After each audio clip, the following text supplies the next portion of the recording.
in modes occasionally. And we are. My dog does the same thing. I get it. Hello. Hello.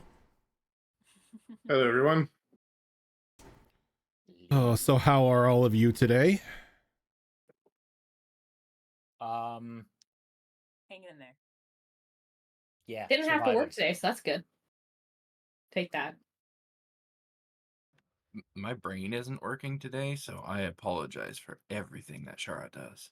That's okay. My brain wasn't working Saturday and Sunday, so I'm right there with you.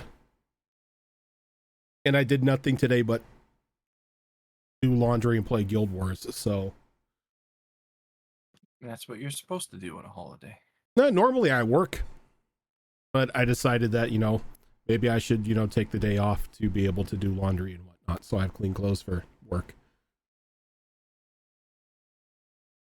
So that at least kept me busy and not feeling guilty for not working.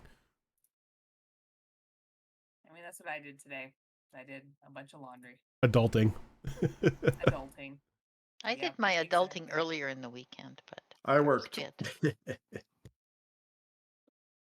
Snickering like you're better than us because you worked. No. I am crying. This is me going. These are moments where you hate being a health professional. That's all I'm gonna say. But you should be on a stat holiday today, no? Health professional. No. Yeah. There's no such thing. There's no such thing as holidays. No. You are responsible for other people's health. You get called in, you go in. People don't stop. Okay. People don't stop drinking bleach on holidays. Correct. Unfortunately, They do sillier things than that. if anything, they drink more bleach on holidays. Unfortunately. Yep. To all of you watching, do not drink bleach. It's not good for you. Yeah, don't do it. All right, I'll put it away. Didn't you folks have Thank a you. president who was kind of? Look, we don't talk about that. Okay. Don't talk about that. Let's just say there's a lot of idiots. Just put it out there. Let's just say that those years were turned into like various memes. But he's coming back again, isn't he? No, he's not. No. I hope to God he's not. No. Yeah. That's for a conversation for another day. I just like pulling your chains. I want Sorry. happy. Well, you're probably not going to find very much happy here because we just walked into the mouth of a mimic. Yeah. Yeah. Yeah. Yeah, we You did. didn't. It's funny how y'all, you know, keep winding up against hags and mimics. It's like I have a pattern or something. But yeah, so the last time we were together, the group did a little bit of a deep dive into Pearl's psyche, as Pearl was telling everybody about the couple mile high tentacle that popped out of the center of the ocean and started looking around and then whispered some cryptic words to her before going back down. But much like the rest of Pearl's luck, anytime something with a tentacle is involved, nobody else was I can't say nobody else was present because you had Echo with you, but Echo was staring off into space. So nobody Mentally was present. yeah, nobody was mentally present to confirm the existence of a tentacle. Yeah. Yep. But you began to discuss what exactly you were going to be doing next.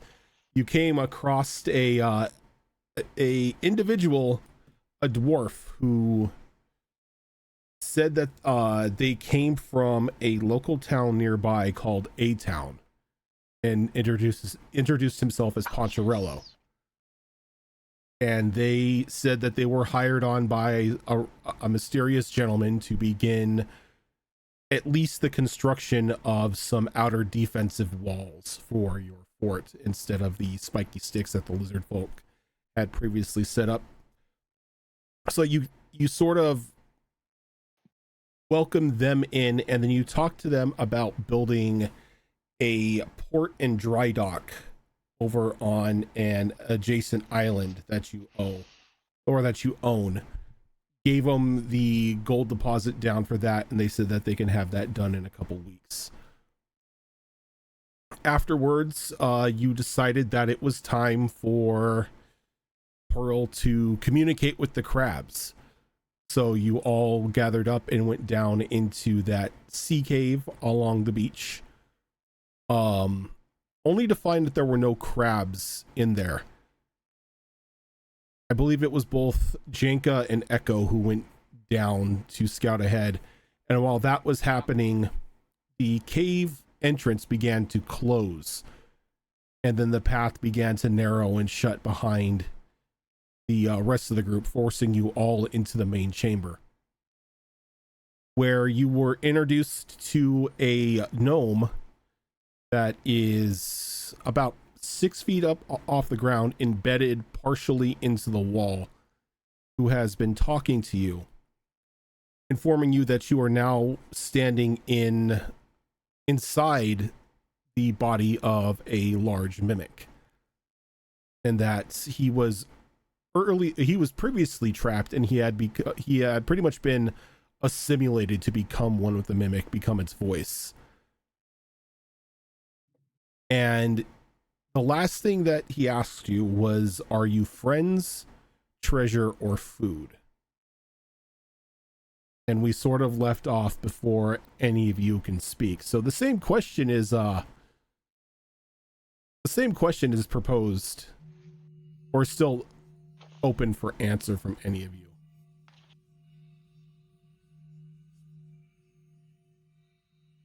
I would like to be friends. Who are you? I probably had a name at one point in time, but years of solitude seems to begin to erase the sense of self. I've long since forgotten what others of my kind have called me. I am merely the voice for this mimic that we stand in. I see. What happened to its previous residents? The crab-like creatures? Oh, they left. It was time for their queen to move their eggs, I guess you could say. They were only using me for shelter while they could venerate her into more of a sub-deity like status. And now that she has achieved this form, she can now bury her eggs in the sea without fear of predators. Or at least that's what I gathered by watching them bring the treasure in from the various disposed of bodies on the outside. I see. So what will happen with you now? Will you just remain here? I haven't really gotten the notion that we will leave. The lizard folk from above tend to throw their discarded victims down here, and while we tend to prefer living sustenance, we beggars cannot be choosers. Fair enough. Strange that you're in a place like this, unless there's a lot of sea life that crawls on shore. I'm sure there are better places with wider abundance of food. Oh, no, we located here shortly after the lizardmen located into the domicile above us. Ah, I see. Were they a problem to you? Oh, quite the opposite. They fed us on the regular. Now, Jenka's wondering if that's what they were gonna have. That's what was gonna happen to them.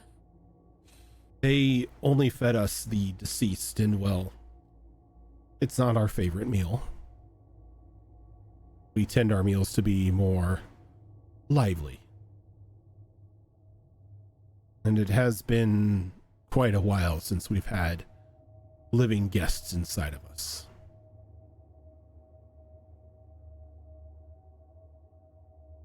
So you prefer your food warm, as it were? Well, doesn't everyone? I don't think anyone Depends here. who you ask. I don't think anyone here would say no to a hot meal. You're not wrong. So what will become of us then? I don't know yet. A decision has not been made. You said you wish to become friends, and we can definitely use more friends. It's been a couple days since we've last had our meal. Tell me, are the lizard folk still above? No, at least not where they once were, if there's any survivors. There was an incident. Sad. And, don't know where they went, if any left. That does not bode well for you, I must say. We are quite hungry. Oh, that's So- not necessarily true. We just killed plenty of things just recently. I know they're dead, but they're still quite warm. Very large creatures. What have you killed? Don't remember the name of the bird. Oh, the snallygasters? The snallygast, thank you. I see. And That and whatever the jellyfish was. And the Weird eggs. tentacle. Thank you. Yeah.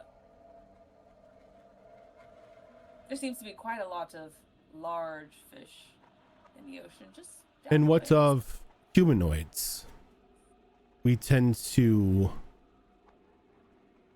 prefer our meals be more intelligent and, well, like you.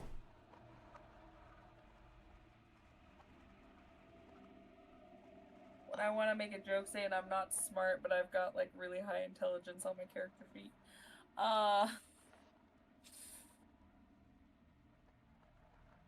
Well, there is a lovely colony with an abundance of people just to the north of here.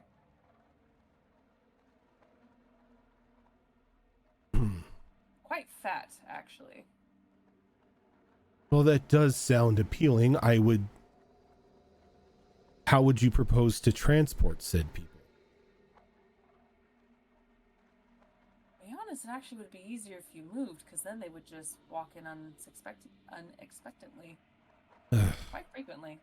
It is very hard for us to move and not be noticed. We are indeed a very large cave, and it's not really something that can just blend in with its surroundings. Not if you go in the water. We cannot swim. That would be a problem then. Well,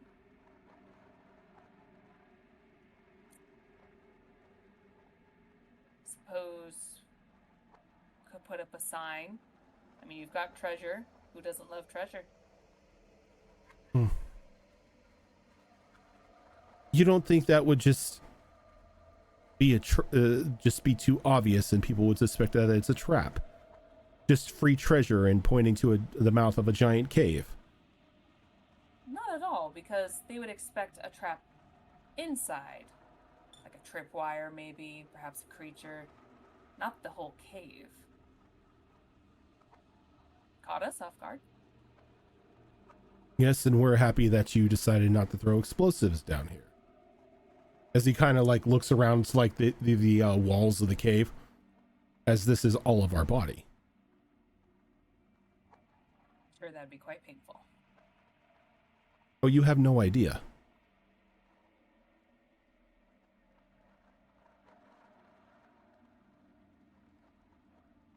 Well, again, everybody wants treasure.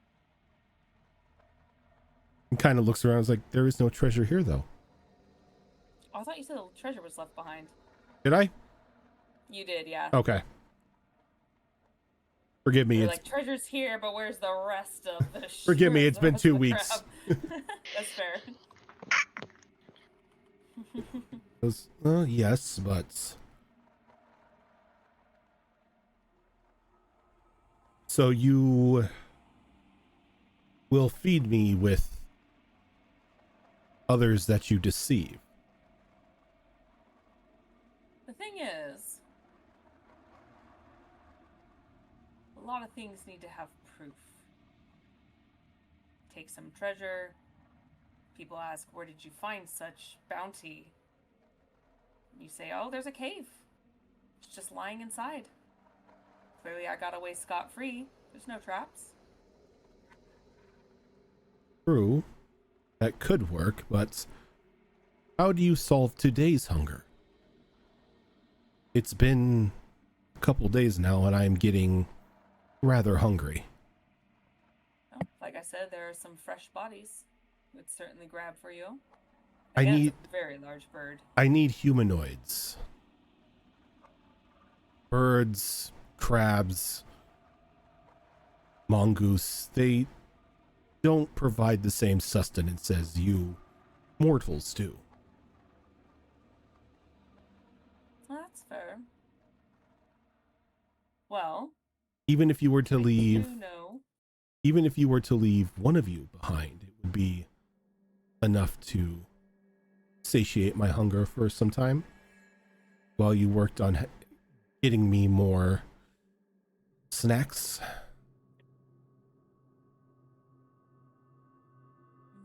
True, but there's really only 2 of us right now.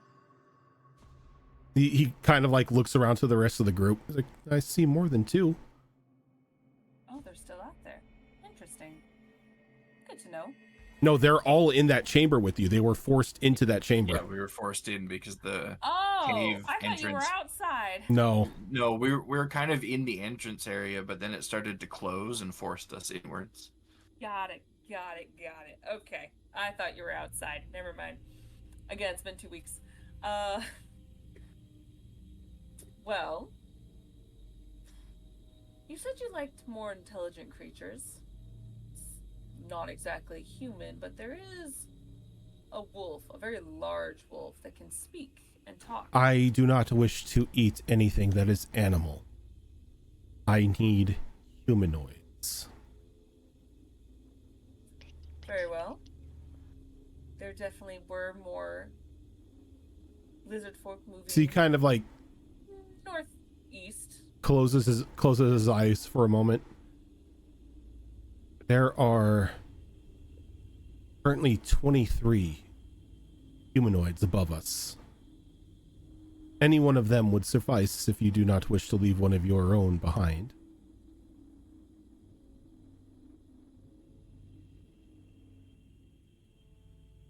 Suppose that could be arranged just for one. One for now, until you can work out a way to bring me more food.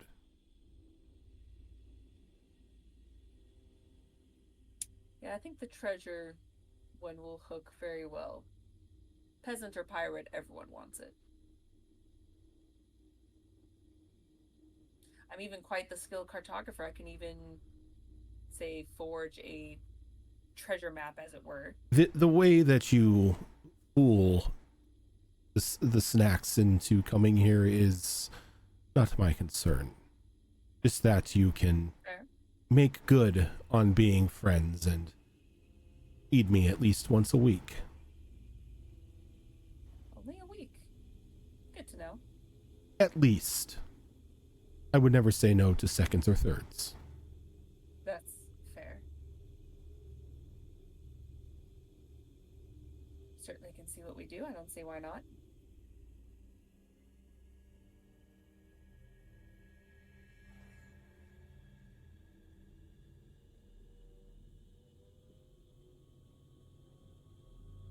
And kind of like Sounds like we could have a deal. eyes the rest of you. So I allow you to leave and you bring one of them to me. I don't care which one.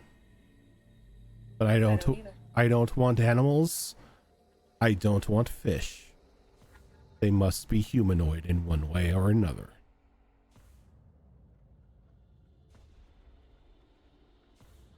Sounds good to me.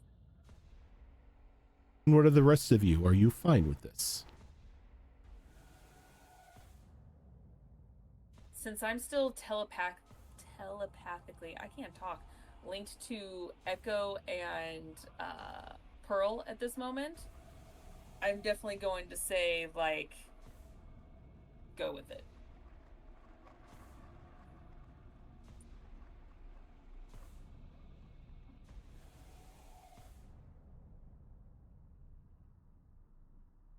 He sits there like eyeing the rest of the group, waiting for an answer. I'm sorry, do they not speak? I apologize. I am their captain, so usually they only speak when I tell them to, so it's all right. You can speak. Yeah, we just do what the captain says. Captain does technically have final say. I see. Yes, absolutely. If the captain tells us to do something and she's acting as the captain at that time, then we will do it. Yeah, I mean, if the captain says, we got to go out there and kidnap some innocent person to throw them into the mouth of some cave horror because it asked us to, who are we to question it, right? Indeed.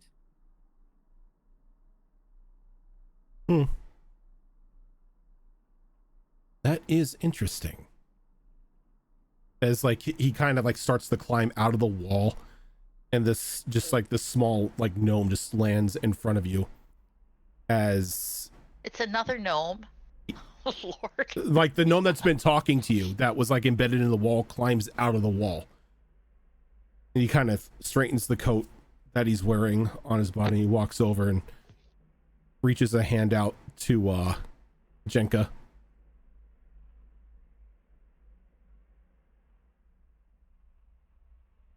This is where we make the deal.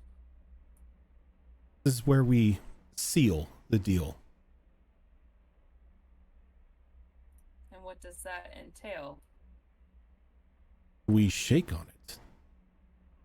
As any business transaction is conducted.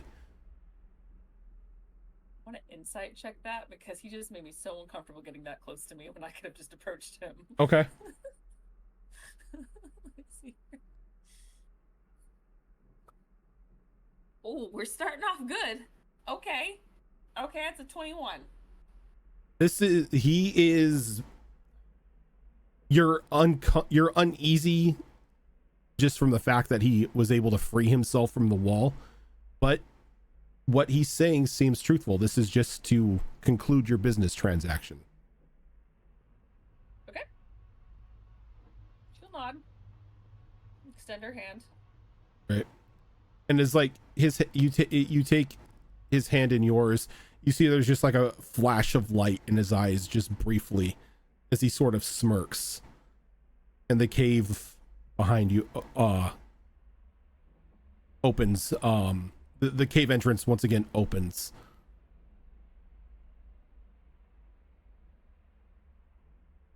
And I immediately leave. And as the cave is opening up, his body shifts from a gnome into about a 6-foot humanoid. And as like the little glamour fades away from his body, standing in front of you, still holding your hand, Jenka, is a devil.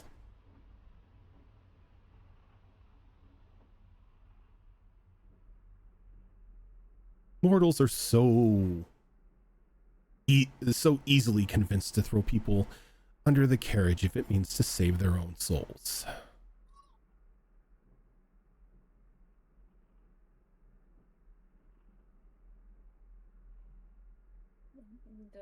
And I need to do a roll for Jenka. This is not gonna be good. This is not gonna be good. Now that our business transaction is concluded, we have a pact. You make good on this pact, and, well, I can turn the tides of fortune in your favor. Break it, and, well,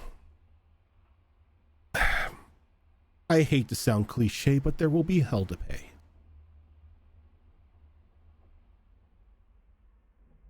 You don't need to bring me anyone up top. None of them is on my list. But when the time comes, you'll be given a name. It will be your task to bring that unfortunate soul into my fold. Fuck you.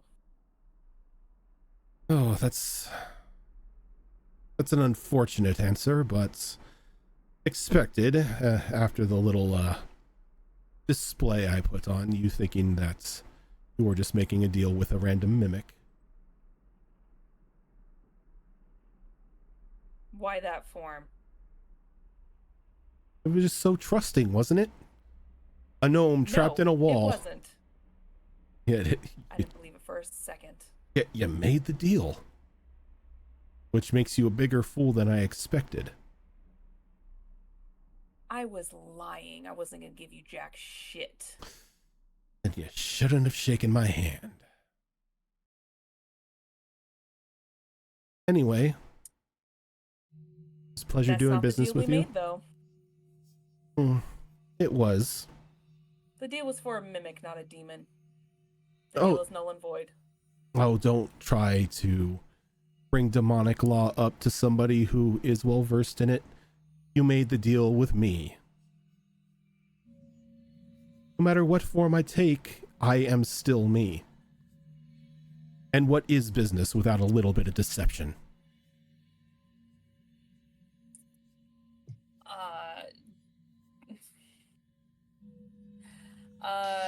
Jenka is going to. You can see that, like, she's like super, like, pissed, like, behind her eyes, and she's trying to keep it all in. And she just looks at him dead in the eyes, and in Abyssal says, "I will fucking end you. If not today, it will be soon."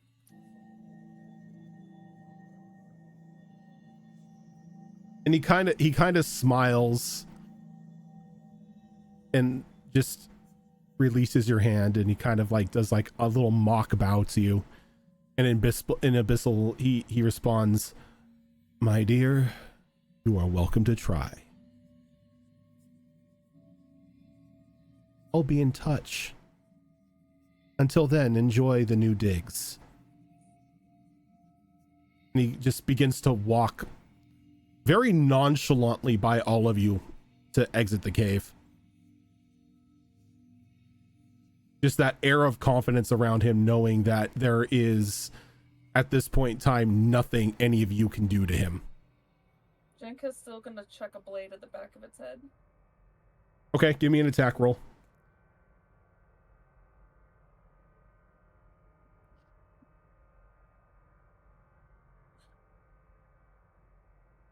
$17.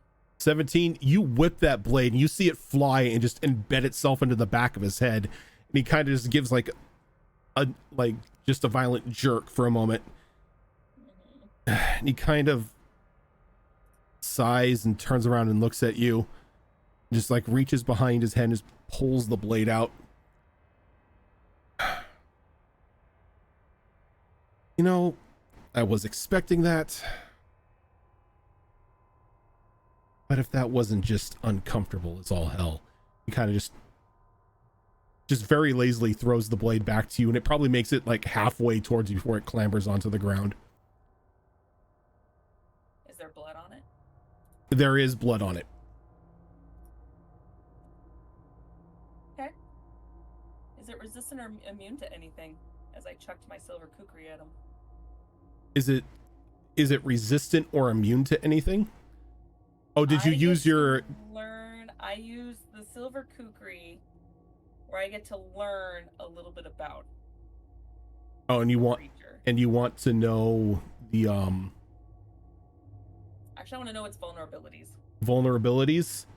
Mm-hmm. He has none. He is not vulnerable to anything. Though with you kind of get the sense that even with that dagger being able to cut him, that silver may be something that you can use against him.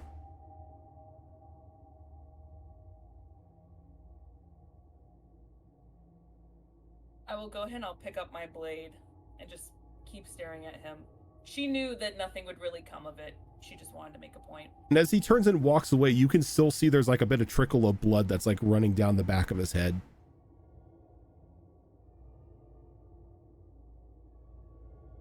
She's gonna wait until he disappears from sight. Okay. And she's gonna pull out a vial from her bag and collect his blood in there and put it up to her nose and give it a good strong whiff. Oh, and it's just like this acrid scent of sulfur. She's gonna memorize it and cork it and put it away for now.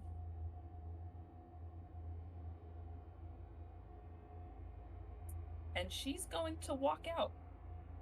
And she's actually, both Echo and Pearl will feel kind of this, almost like when you get a brain freeze, that small singe of just that icy hot pain you get from a brain freeze. Mm-hmm. You both get that for a moment as the psychic connection is severed. And she just walks off.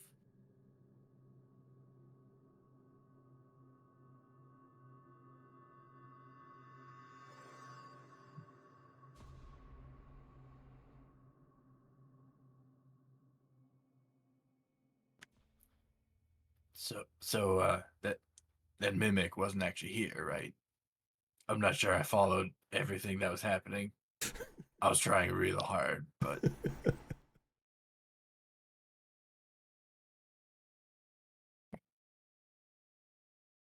When we look around, do we still see the cave, though? Yeah, the cave is still there, but it's just a cave. The whole mimicry, like the mimicry of the mimic, was just a grand illusion. Technically, all he did with the pull you in was he just molded earth from the cave entrance and just closed the tunnel behind you.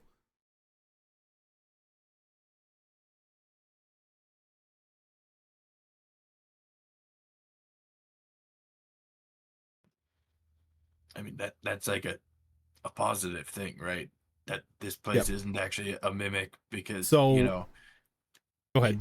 If we had like a bunch of crew at the fort, you know, one of them would have been curious enough to wander into the giant cave mimic just to see what's going on. Then we would have had dead crew on our hand, and we would have had to deal with that, and it would have been a whole mess.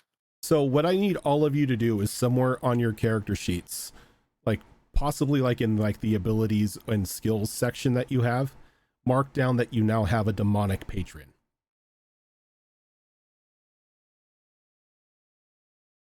Joke's on you, Captain. I already have one. Well, now you have two. Oh my, how are they going to deal with timeshare? A good question. I mean, it was Jenka that made the deal, not the rest of us. Yes, but Jenka is the captain, and Jenka spoke for the crew. So wait, does that include me? Yes, that includes you as well. I mean, there's nothing left to give me a break. Zetron, the Hydra, the other things that we're not going to talk about because it's not mentioned yet. Bill's soul is the classic like property scam. I'm literally more. I have literally more. My soul is more mortgaged than a timeshare in Vegas. Like Jesus fuck, give me a break. Speaking of which, would I be aware that something has changed in that particular aspect, considering what little of my soul I have left? Seeing as how no technical claim has been put on any of your souls just yet, as the pact is fresh and you have yet to violate any of the pact standards, there technically isn't anything on your soul at the moment. So to be clear, then I am not aware that this has been done yet. Aside from seeing Jenka shake his hand and I a was deal not in being the made. cave. Oh, I'm yeah. up top. Yeah. Bill being Bill and it being done to him multiple times, go ahead and give me a wisdom check. Okay. I want to see if like Bill just gets a tinge of something is not right. That is a 16. A 16. Where are you at the moment?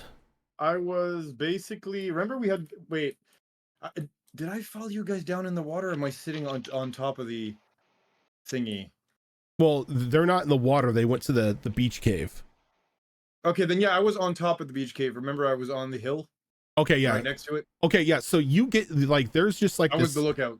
There's like just like this tinge, like somebody new has made some sort of stake to you.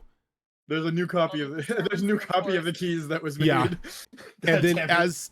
as that feeling begins to subside, you see this devil just walking out of the cave itself, just taking a very leisurely stroll down the beach. Cannonball's gonna just shake his head and mumble to himself and just say, "Oh, matey, you made a big mistake," and just shake his head like poor devil. He doesn't know what he's up against if he's trying to get in there. It's not even about him, it's about everything else he's gonna have to put up with. Oh no, poor guy. Look, he didn't see Bill down there. He made he thought he was getting these souls. I get it, but Bill's just like, "Oh, poor ye, matey." Is he like, how far is he from me? Not that far. You're up on the hill. It's probably about 15 feet. Okay, we're saying this loud enough that he could hear me. He kind of stops and he looks up at you. And what exactly is that supposed to mean? I'm just gonna give Cannonball's just gonna give him the hugest grin in the world. He's gonna walk down to him. He's gonna extend his hand. And he's gonna say, "Shake on it and find out, matey." Give me a persuasion roll. All right, let's see it. Charisma, baby. The one thing I did not lose when Zetron took my soul. Okay, that dice went into Narnia. Excuse me, 1 minute. Goodbye, die. We'll never see you again. So that is a 16 plus my modifier, I believe, a 4, which would make it a 20. A 20? Okay, he's like, you know what? I'm curious. And he reaches out and he just takes you by the hand. Okay. We're opening the doors to everything else that we're currently committed to. Kind of like a housewarming party, if that makes any sense. And we're going to see how everybody else who has a claim on Cannonball feels having this thing trying to make a claim on him too, if they feel like sharing or not. As he kind of sits there, you see his eyes sort of like darting back and forth, as almost as if just all this information is being poured into him at once. And he pulls his hand back, kind of flexes it a little. He's like, seems that I need to speak to somebody about you, sir. Cannonball's gonna grin even wider, and he's gonna just say, "Oh, I'm sure we'll be seeing you real soon." And he's gonna show him that like toothy grin, and we're gonna use the cantrip Memento Mori, and we're gonna make ourselves look like some rotten ass, like dying, bloated corpse with missing teeth and everything. We're gonna make it look as ugly and unappealing as possible. as he kind of grins and he pats you on the shoulder. Well, one of two things are going to happen. One, you're going to become my favorite, or you may just be free of my pact and you don't have to worry about me. It depends what the other owners of your mind, body, and soul wish to separate with. Cannonball's gonna smile even wider, and we're gonna attempt a bluff here, and we're gonna say, or option 3, matey, ye become food for everybody else. And we're gonna give him the good old crazy eyes. The Gowron crazy eyes. Hey, we're trying, man. We're trying. I think ye may be better served finding food somewhere else and leaving the crew alone.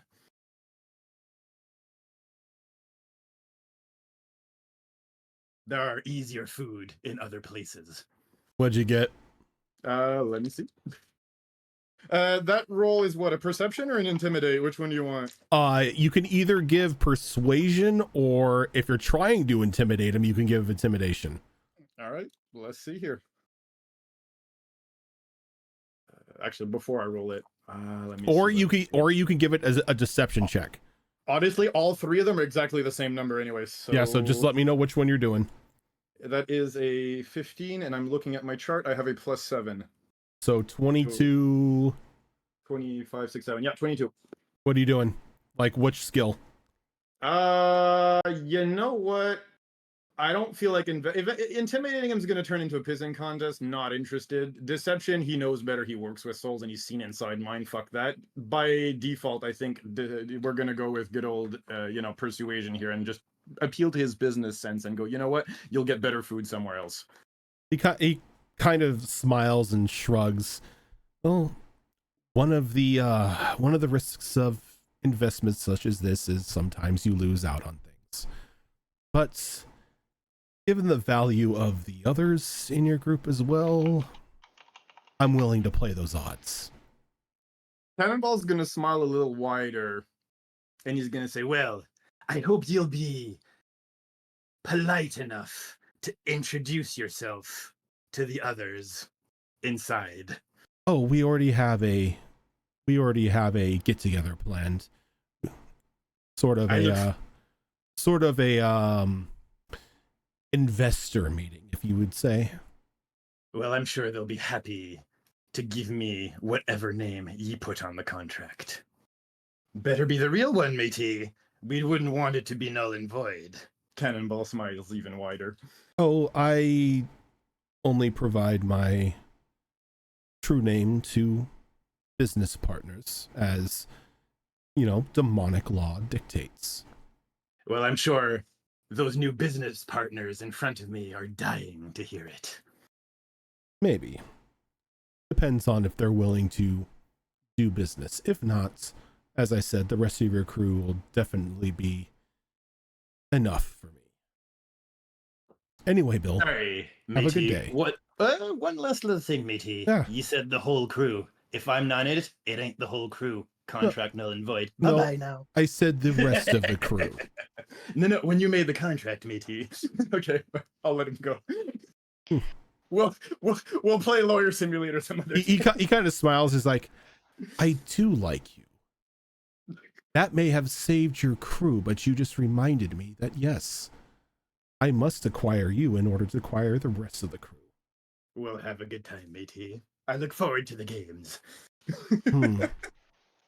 So I do like you, William. You are a good one. Where's Pearl at this point in relation to?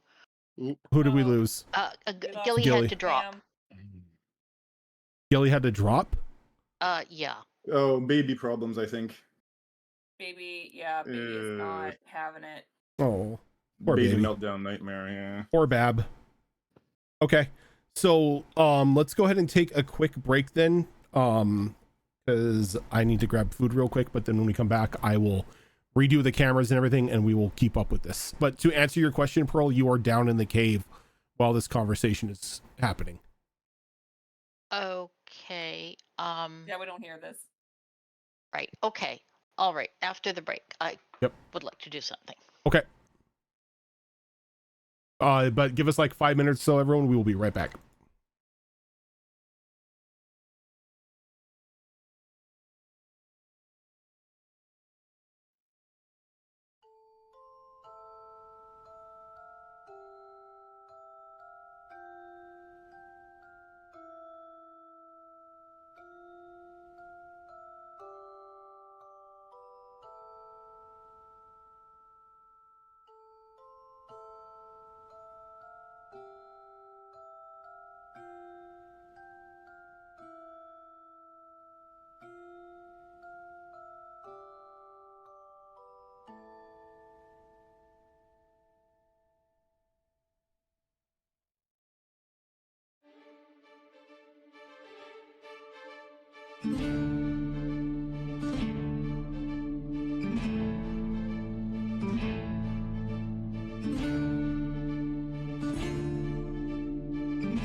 used to power their war alright. machines. That too. And we are back, and I need to fix the cameras, but Mm.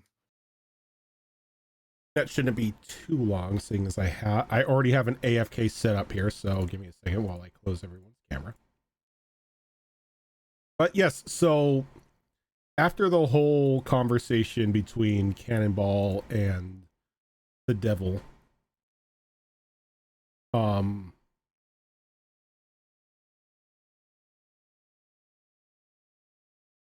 that is a busted camera.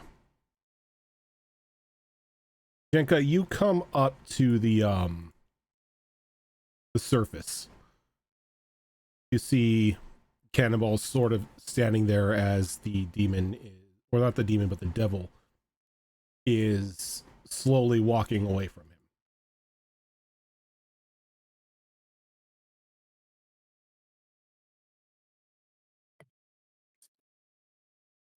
I'm gonna follow him for a bit. Who are you following? The devil for a bit. Okay. Is she being sneaky about that? No. I was gonna say, Alright, well- I was gonna say I don't really think there's a means to be able to be sneaky following No. somebody in a full-on open beach. Well, then I'm following Captain, obviously. We're not letting the Captain go alone. We're just gonna walk up to kind of stand behind her shoulder where a first mate should stand. Okay. And we're not, and uncharacteristically for Cannonball, we're not saying anything just yet. Good, because she's not acknowledging you. No, that's fine. I'm not saying anything to her either yet. So while you're following the demon, are the rest of you coming up from the cave itself, or are you just staying down there kind of still trying to put two and two together? I'll kind of grab Shara by the arm and say, I think it's just a cave, Shara. Let's get out of here. Come on, Muir. Echo, let's go. Okay. Yeah, I'm with you.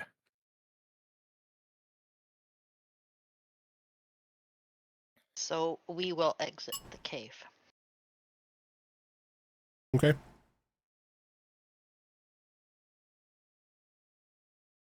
Sorry, I haven't had dinner yet, so I'm snacking while I'm DMing. Oh no, please do so- eat, man. You need the food.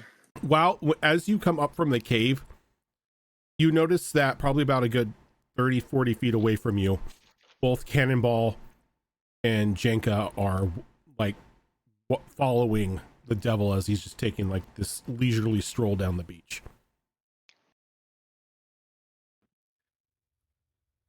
They sure do have a habit of getting into even more trouble than they need to, don't they? And that's why I think we should be right behind them. Let's go. I disagree. I don't want to be anywhere near that guy. I Also, thought you liked a good fight. I do, but we literally just had a good fight, and I am both injured and exhausted from it. Good point.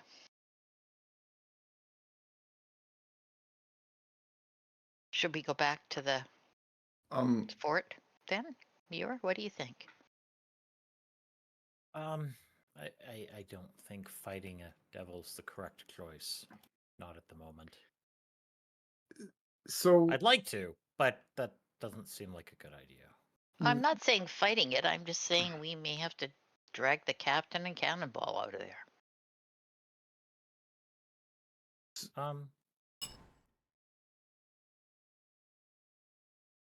Nah.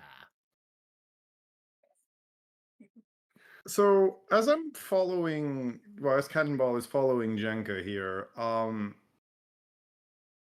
body language wise, is she not acknowledging him because she's ignoring him, or because she's so focused on this thing that the rest of the world disappeared?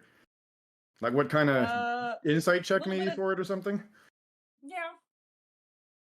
Let's see what the wisdom dice have to say. That is a 12.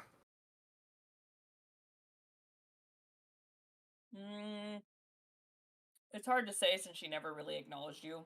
She's just staring at him. Okay. I Whether guess. she knows you're there or not, she's not showing any body language that she has. Okay. How like. Are we like following him pretty darn far, or are you just kind of like making sure he's leaving our premises? Like, how far are you following him right now? Right now, she's not sure. Okay. She's following from right now. Okay. So we're She just knows gonna she can't do anything right now. She's following. As you're following him, you see that he just abruptly stops and just does an about-face turn to look at the two of you. Can I help you with anything, or can I look forward to you just following me like a little gaggle of newborn ducks the entire time we are bound? I mean, it would help me keep an eye on you. Well, we're not bound, matey, but you're on our territory. Kindly take your leave. Yes, but you are not in charge, as this one signed the pact for you. Kinda looks Actually, at Jenka. she signed for the whole crew. Yes, And as you he have did not reminded get me. me. I did Cannonball get you laugh. as you are part of the crew. I just have to speak to your other representatives to make business arrangements. But is there anything I can help you with, Jenka?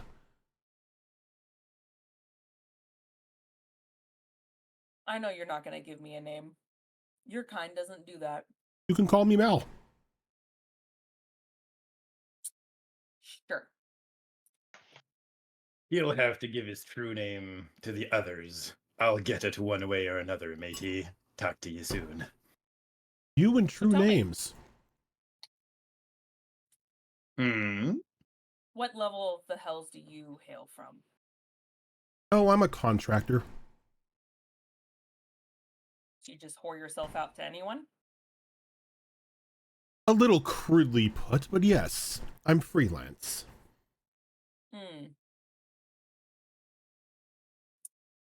Well then, perhaps you can tell me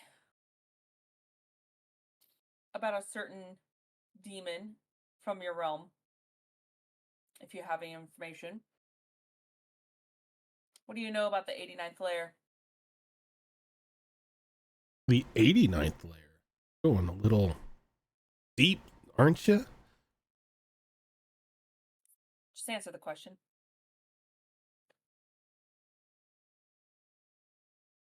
I mean, there are 9. Going to... There's 9 official layers at it. Anyway. Why do you wish to know of the 89th layer? I tend to do the base of my business in the Prime 9.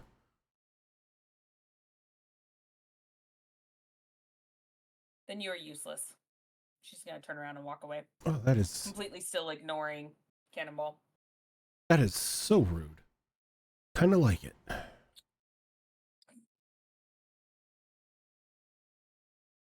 Woman knows what she wants. So if you're looking for information on the 89th layer, I would be willing to help. This is an equal partnership business venture that we've entered into. You're not slaves of mine. It's more one hand scratches the back of the other.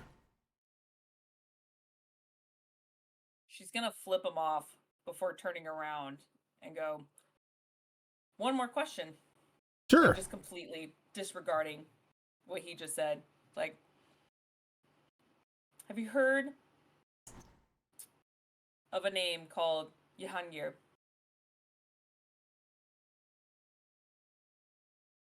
In the wind. What does that even mean? That's demonic for no. Shut up, Cannonball. I've heard the name in conversation. Haven't met the holder of the name personally. Why? Do you need someone tracked down? No. She's gonna turn around and keep walking off. Fine. You'll come around. They always do. And for you, Billy, if you really need a true name, you could call me Malavat. Good to know.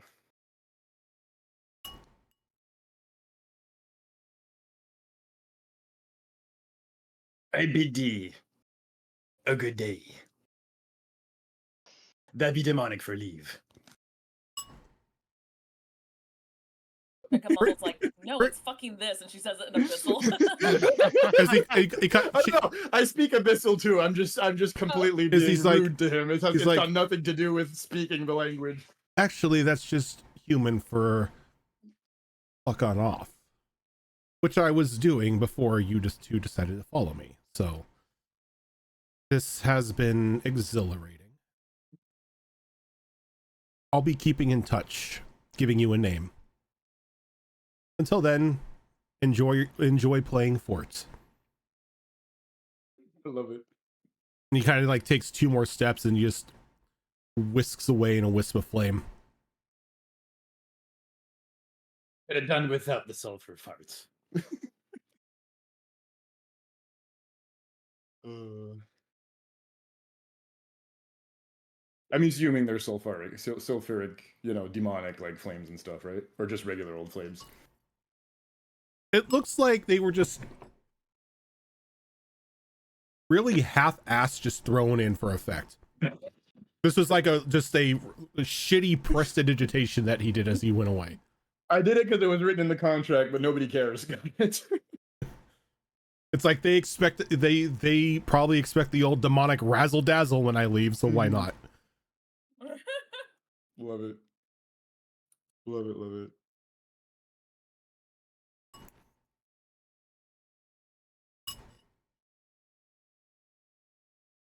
I'm assuming we're walking back to the fort now. I don't know, Jenka, you going anywhere else? I was gonna walk back to the rest of the crew. Yeah. On the way back to the rest of the crew, Cannonball's gonna catch up to Jenka, huffing and puffing. Because let's be real, with the constitution I have right now, we're not gonna mention that. The constitution of an 80-year-old man. Of a man who's had, a chunk of his soul ripped out not 3 days ago. Yeah, we're gonna run up to try to catch up with Jenka. Captain. Gonna keep walking. Captain. Jenka. Captain. She's still walking. Captain, considering what just happened today, I believe ye and I are due for a little talk. Not now, Cannonball. Oh, I never said now, matey, but you and I are due for a little talk. When I damn well feel like it. As ye say, Captain. And he drops the last captain with just about as much frickin' sarcasm as he humanly can. Is he human, though? Like I said, as he humanly can. Alright? He's doing what he can, alright? Leave the man alone.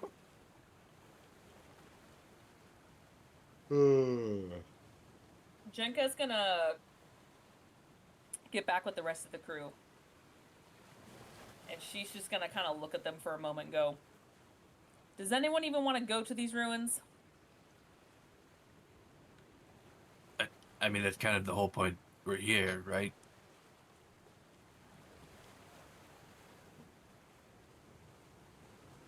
Then let's go. Maybe once the This crew's place. rested a bit, Captain. We're exhausted after the fight. It's only 9 in the morning. Well, matey, if you want to throw yourself... I urge you to not make your decisions based on emotion, Captain. So you want us to, what? Sleep until the evening? Use the day productively as needed, but perhaps not by risking the lives and limbs of an exhausted crew. Anyone else exhausted? Quite literally, yes.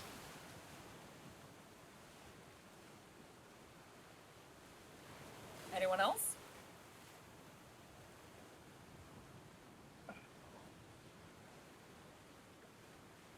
it's just the shark. The one ye throw at the front to take the brunt of the enemy's assault. Yes, Captain. Just as ye say, the shark. And he kind of looks at Shara, apologizing. I've been called worse.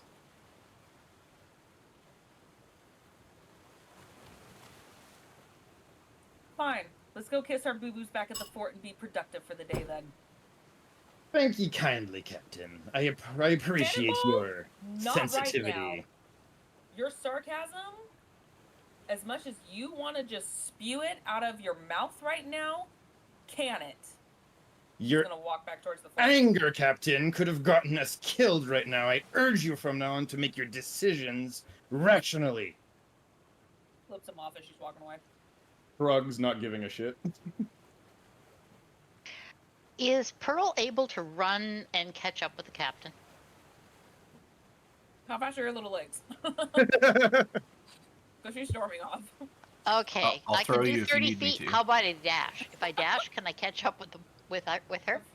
I've heard of dwarf tossing, but not a gnome throwing? No, this would be gnome dashing. I mean, whatever. Well, Shara, I mean, Like Shara offered to throw you. if you go on full dashing, just pumping those little legs, yeah, you could catch up. okay. I am going to catch up with Jenka, and as I used to do with Rory, I am going to tug at her sleeve to get her attention. She turns around at first and goes, "What?" And then realizes it's you, and she goes, "Yes, Pearl." Pearl jumps back a little startled.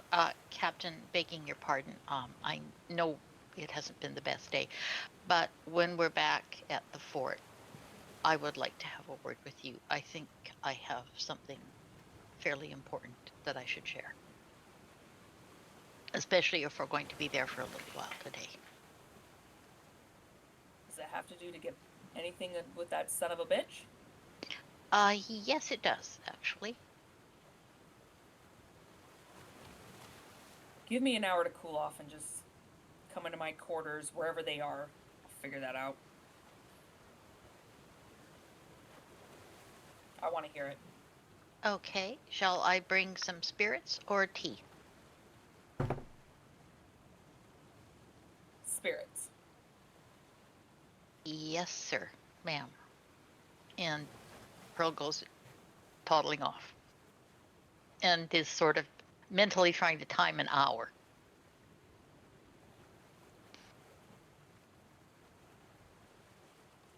On his end, Cannonball is gonna look at the rest of the crew. All right, mateys, you heard the captain. Let's be productive. Who wants a drink?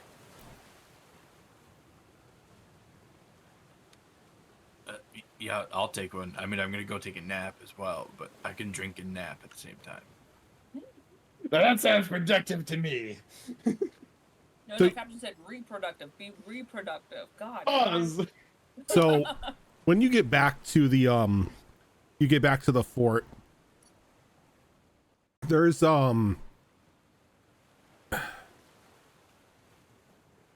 there's a little bit of a package waiting for you, as there are a couple barrels of very fine imported ale that have been left out for you, as well as a small feast. And there's a little card next to one of the freshly cooked turkeys that says to Captain Jenka and the crew. Is there no name? Or recipient, I mean.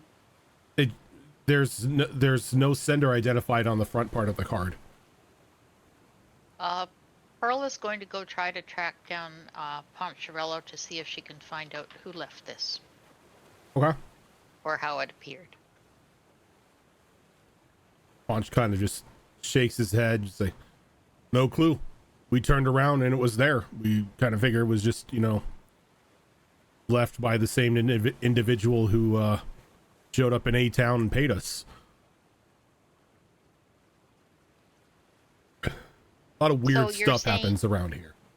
So you're saying it wasn't there, and then all of a sudden this spread, and all of this was just here. Mm-hmm. Kind of like the gentleman who showed up and paid all of us to come repair the fort. He was there, gave us the orders, dropped off the money, and then he was gone. Okay, but nobody came with this. This just appeared Like I out said, of nowhere. my back was turned. So if somebody was here, they were rude and didn't say hello. So I don't think it just appeared by itself. I mean, there are strange occurrences along the shore, like the shores of this isle, but nothing like that. Do you think anyone else in your crew might have seen who did this? I asked around, and nobody seemed to notice anything. Sorry, we've been working on the walls, so we haven't really been looking inwards to the fort. Okay, well, I'm certainly not going to tell you how to run your business, sir, but it might be wise just to have a few eyes out, as it were, to keep track of some of these goings on. Well, I certainly wouldn't want anything untoward to happen to you. that's not what we're paid for. We're not security. We are just here to build a wall and move on. Okay. Do you feel you need security? Lizards are dead. As long as we stay within this fort, should be fine. Okay. I will mention it to the first mate, though. Just bounce it off him, see what he thinks. Thank you. So I will go toddling off to ask Cannonball if he thinks anything needs to be done about security with this kind of weird goings on happening. What exactly happened, matey? I mean, I heard it out of character, but what exactly happened, matey? Well, that's the thing, is nobody seems to know exactly what happened. All of a sudden we have a feast and wine, good spirits, just there. And that's all there was there. That's all that was there. Nobody saw anybody coming. Nobody saw anybody leaving. No messages, no boxes, no nothing, just food appearing out of thin air. Just a note for the captain and crew that it was left for us. But, I mean, Any signatures or anything on the card? nothing. Well, you haven't really checked the card. Oh, okay. No, all right, but okay. Oh, that's what I said. I was like, was there any name on the cards? On the Yeah, I back of thought it we or had- something, you know? Oh, and I said there's nothing on the front. Like on the front fold of the card, there was just Oh, well. Oh, okay. What's on the back, guys? I will, I would have What's on the expected back? it, like, see who yeah, it is. because Yeah. I took that as you were just giving it a once over on the table and didn't no, bother sorry, picking no, it no, up. clear. I No, was sorry. checking to see if there was a name on it. That's Okay. that Yeah, was can- my bad. I wasn't clear. So on the inside of the card, it does say, "Look forward to working with you in the future. Hugs and kisses, Mal." Oh, in that case, Oh. she's gonna dump over the Yep. casket and let it just spill out and go like, "Fuck this, burn it, everything," and keep walking. Yep. Yup, I agree. Damn. Like, nope.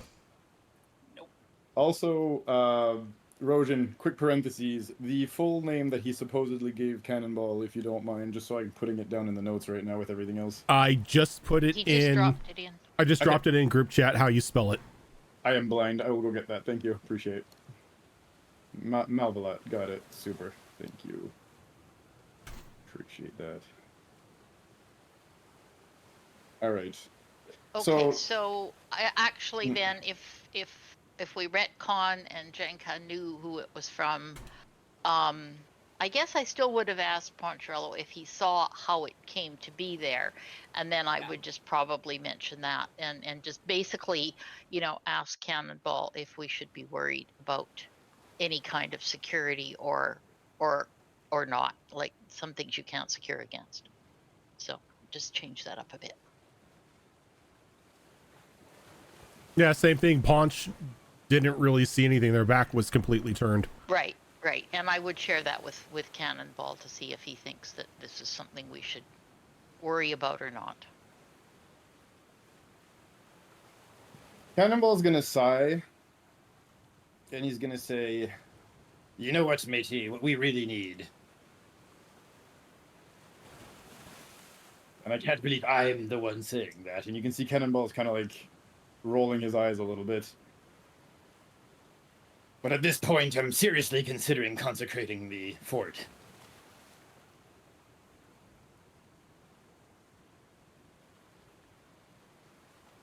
If only to prevent this type of entity from coming here willy-nilly as they please.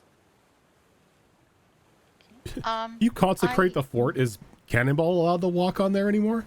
I don't know. That's up to old Hydra and the others to decide, all right? Let me look into that.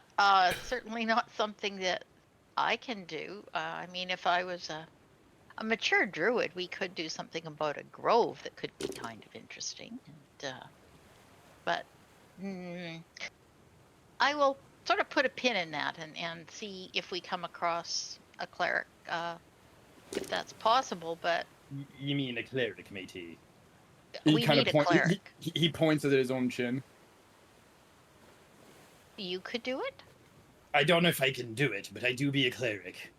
New Well, Age whether- Geeks, thank you for that raid. Well, yes. Okay. Whether, Man of whether or many not talents, me, aren't you? whether or not me finicky divinity agrees is a whole other ballgame. We just all look Well- at Cannonball like, why?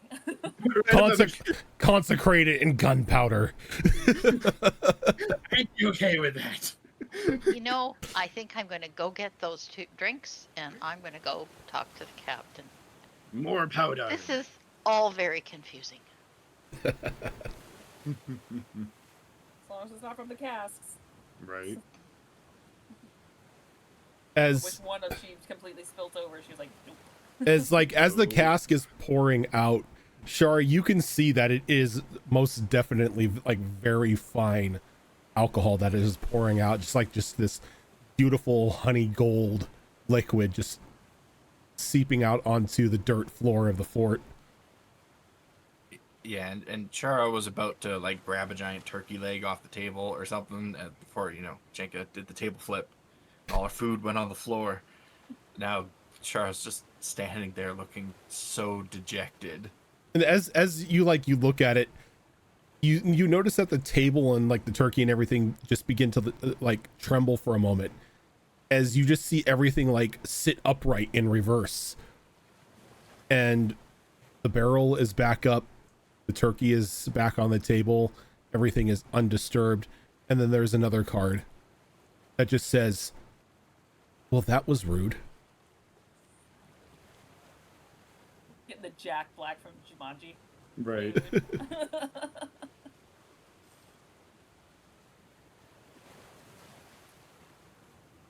Chick at this point has walked off. She doesn't even know it's like back up, but she already said like burn it, get rid of it. She's walked off. Look around. Does this mean we have to light the table on fire?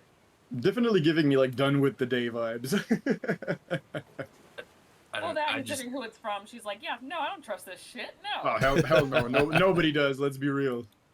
I just wanted a normal breakfast here. I don't know what the hell's happening. Devil food, and not the good kind. Want a devil's fruit? Don't make me add that into the game. Now, we obviously don't have our cook with us. Would we, other than rations, do we have much for cooking? I mean, you have a perfectly good meal there on the table for you. If we choose not to eat that. Well, yeah, because the camp itself isn't, or the fort itself isn't necessarily built up at the moment.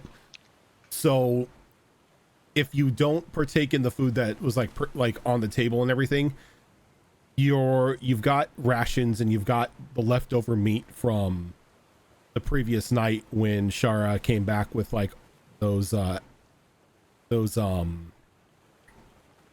Was it? Did I say deer? Yeah, it was deer or elk It or was- something like that. They were large. some It for was a great yeah, supper because we actually got temporary hit points out yeah. of that. It was a couple, four-legged land-based tanks. So Yep. Buffalo. wasn't buffalo. I know it was a buffalo.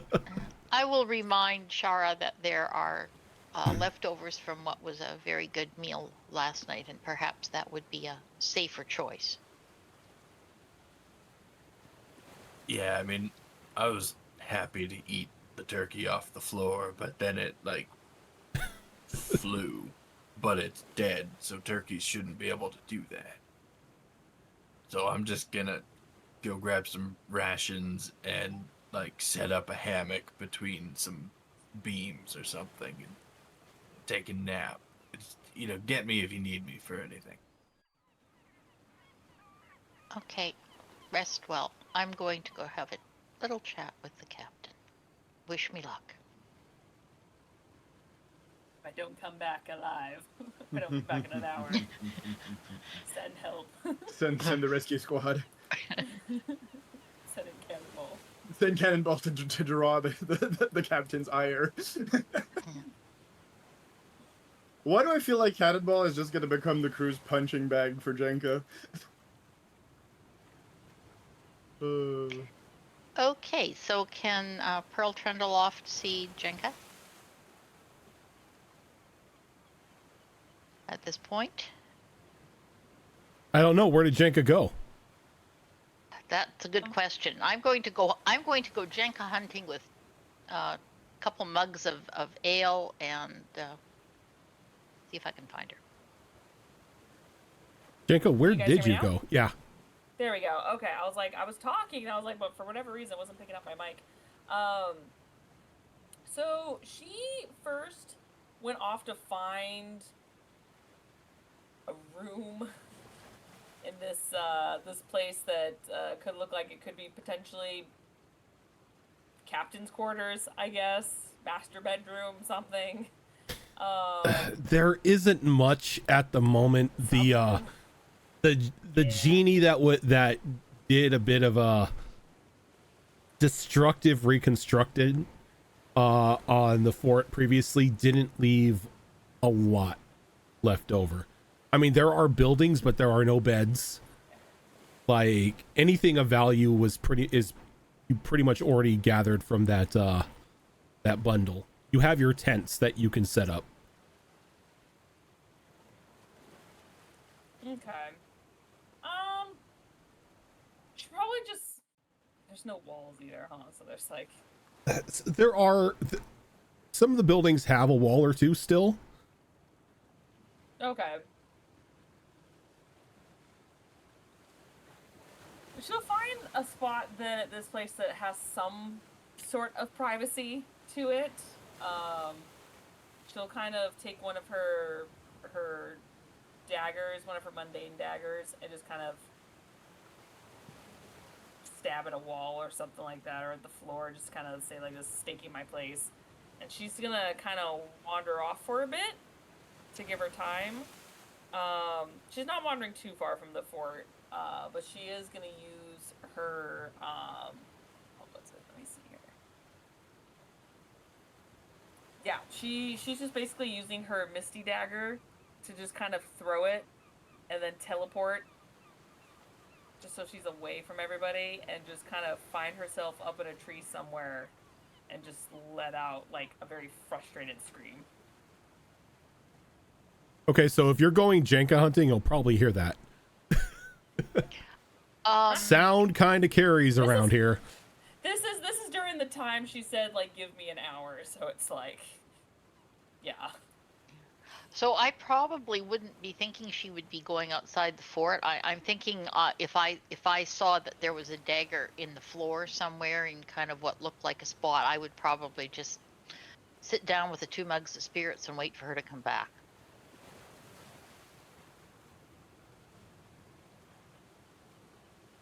Okay. Working on the premise that she obviously needed an hour and I shouldn't disturb her before that, and if she's not at what looks like where she should be, I'm not going to hunt for her. She looked really upset. So Okay, so you're just gonna wait for her? I'll wait.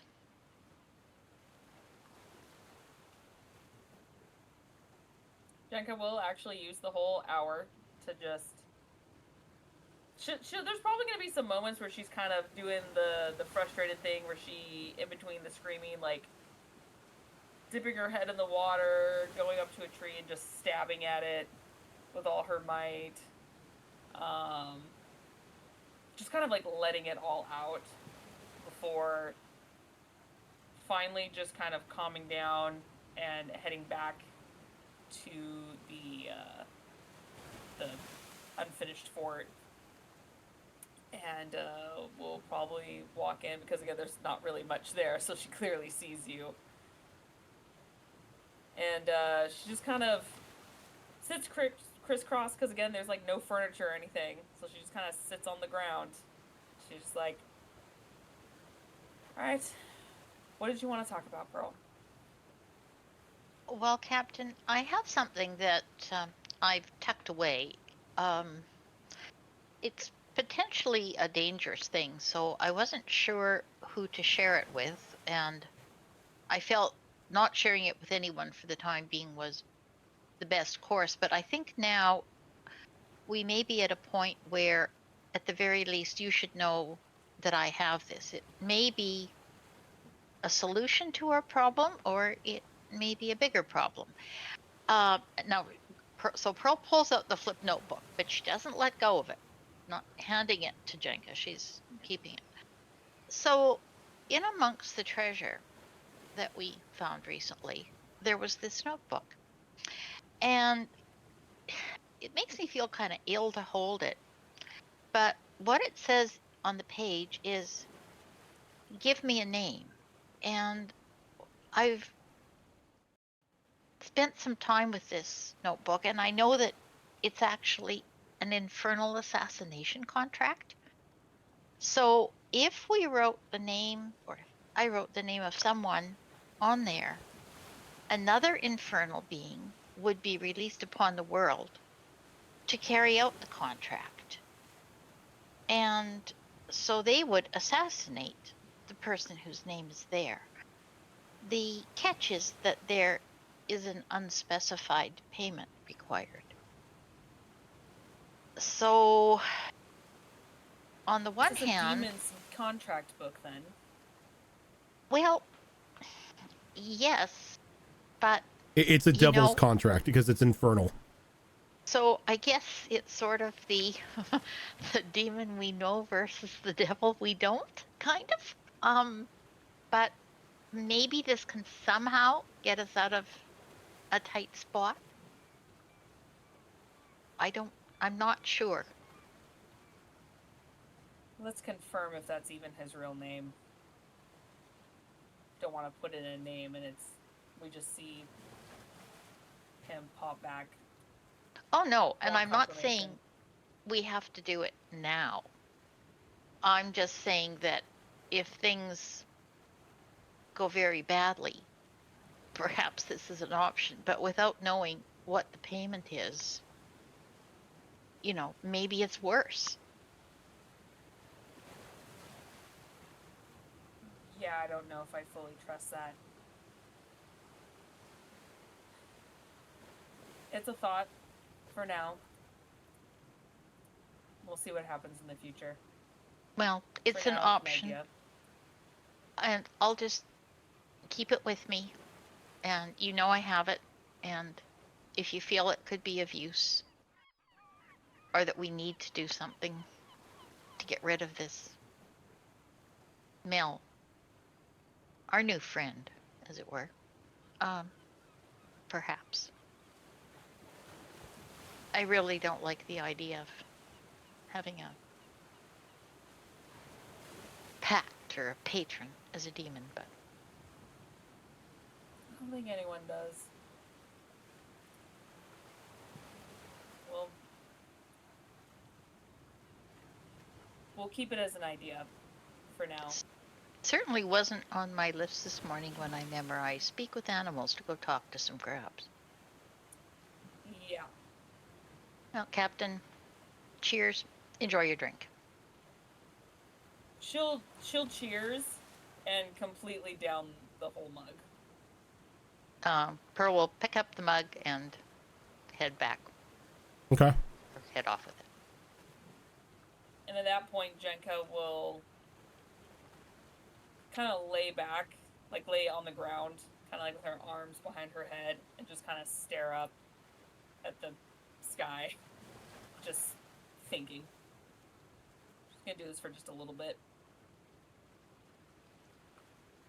She's got a lot going on mentally at the moment. Is anyone else doing anything before they go to bed?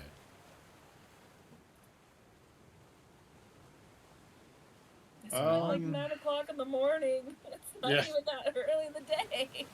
I would probably spend most of the day here at this point attempting to contact my divinity to see if there's any way we can just consecrate this place in any shape or form. Who are you trying to contact? Good old Hydra here. My actual divinity. Okay. Give me those percentiles. Let's see if he's gonna answer the phone, if you're just getting ghosted again. If she or yeah, well, she answered the last time. She just told me to go F myself when I asked her something. Well, I mean, yeah, I see what you mean. typical God me see. response when their followers call them. Right. Let's see here. Yep. And we're gonna obviously summon them by dripping a bit of blood into a goblet like we did the last time. So that is a 70. A 70. You reach out, but 16 to 10. you don't really get a hold of her this time. Alright.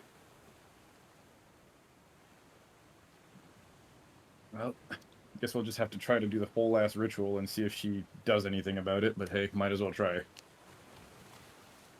So yeah, we'll spend the whole day basically probably carving runes all around the fort as much as humanly possible anyway. Filling them with gunpowder and maybe a little bit of our blood to like kind of freaking stick it into the walls of the fort as much as possible. Yeah, the fort doesn't necessarily have any walls at the moment. They're being constructed. It's gonna take some time. Bricks, whatever we have around that delimits the area, whatever it is that we have delimiting the area or the circle that is the quote-unquote fort. Okay. And sort of, you know, try to line all that in a circle. And, you know, if that's done after a while, we're going to just bring some water from the sea, you know, because old Hydra is the god of destruction of the sea and everything. And we're going to make the old prayer here and say, you know, that remind them kindly that we, you know, have voluntarily pledged ourselves to whole Hydra here, god of destruction, pirates, and that we would very much appreciate her protection and making sure no other entity that is malevolent in nature, you know. Are you leaving a message after the beep? Pretty much. And we'll see if they pick up the message or not, but I'm trying at the very least. We'll see what happens. But yeah, we're going full we're going full grand ritual on this one, you know. Okay. Whatever happens, happens. But we tried. But you tried. You gave it the old college try. We give it the old college try every time. So how long are all of you resting? Are you just doing a quick 8 hours, or are you just gonna spend the rest of the day here and do whatever you're gonna do then on the next day? I mean, probably spend the day working around the fort and then take a normal rest at night is kind of what I assumed we were doing. Yeah, I mean, unless Or I can have a Captain chill day. says otherwise, yeah, just gonna nap and drink during the day. Maybe try and teach the duffel crab some 3-dragon ante, and then go to bed at night. Okay. Yeah, Jenka, to keep her mind busy, she's gonna help the workers work on her carpentry. Yep. Pearl, and I don't know. I probably don't have the. I'm just. Okay, so I have a herbalism kit my navigator's tools are broken, and without an artificer or something, I can't do much about fixing those.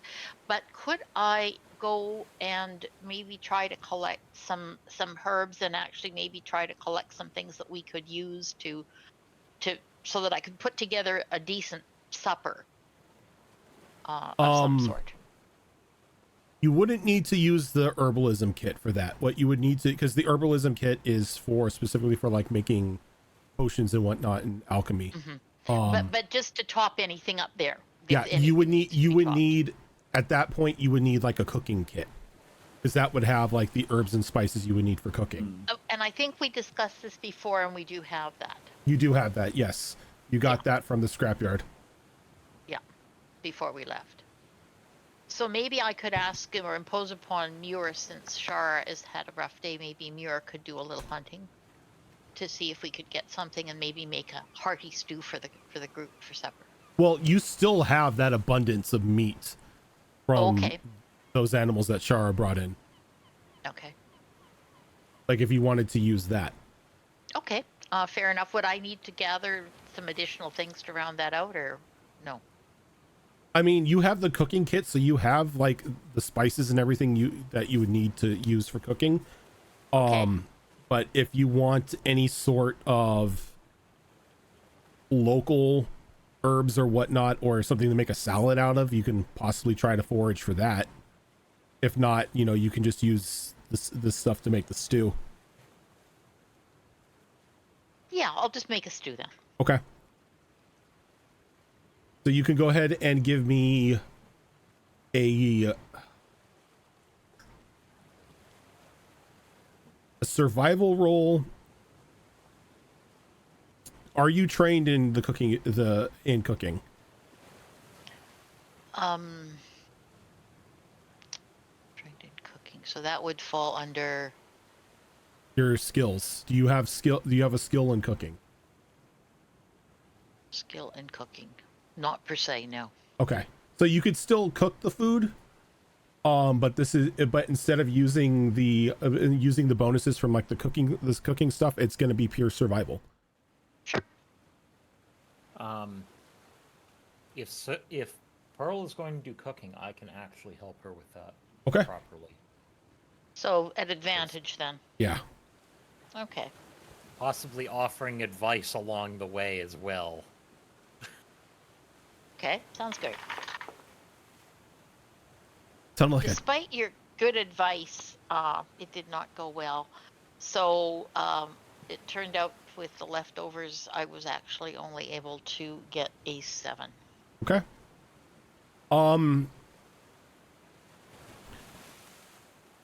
You think it's okay? It's definitely a different color than last night, but it smells okay enough to eat.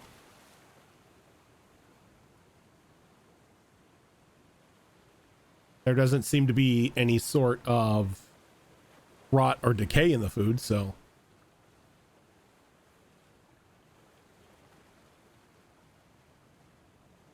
I don't know, Muir. This somehow looks different. Oh, the high-end survival in me wants to figure out why it's absolutely gone totally wrong. What has she done? Chef Ramsay, go ahead and give me a wait. Do you have proficiency in cooking?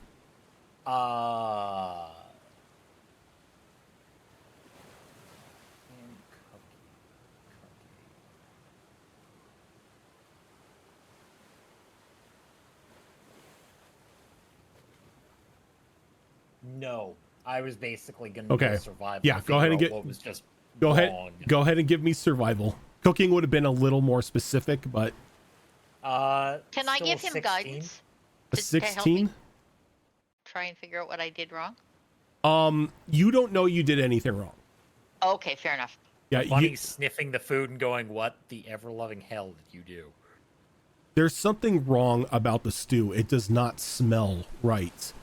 Like, you saw Pearl follow all of your instructions. The meat, when it was put into the stew itself, looked still to be fresh. There's just something off.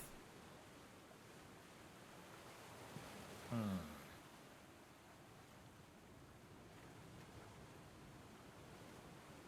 And then you notice, like around the edges, like some leftover bits from like previous meals, and it clicks that the pot hasn't been completely cleaned. That would do it. Pearl, what was the last time you cleaned your cookware?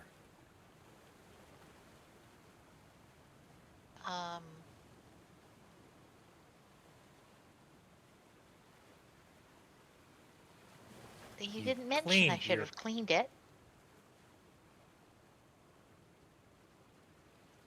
That wasn't in the steps.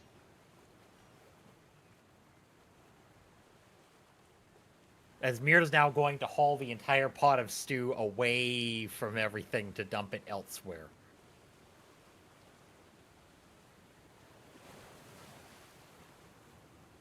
Well, Pearl, you have to clean things you're cooking in. And this is not edible. I don't even think Shara would eat this. Why do people keep throwing our meals on the floor? Shara, Shara, sniff this. Sniff it. I mean, Smells sharks like- eat garbage, so. Smells you like know. food. Smells fine. She never cleaned anything she used to cook. Yeah, but I mean, if you make Possibly it hot enough, ever. it doesn't matter, right? No, it still matters. I don't understand, but I'll take your word for it. Mir, how about this time? I'll just kind of watch and hand you things and you try. Can we do that? You can do that, but you're gonna go into late hours before food is ready. Tonight is rations, and this was a learning experience. We learned our Thank lesson. you, Mir, I think.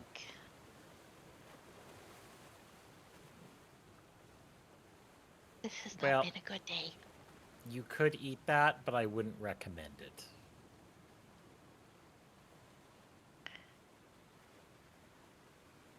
No, the rations will be fine. Disappointing, but fine.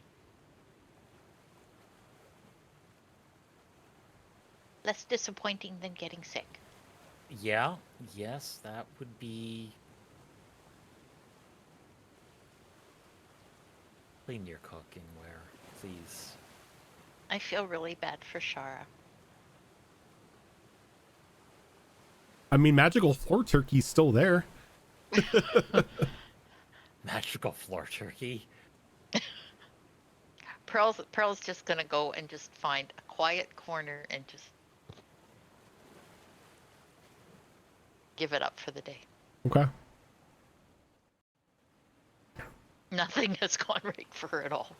So as night comes, are there any watches being taken tonight? Yeah, I'll take a watch.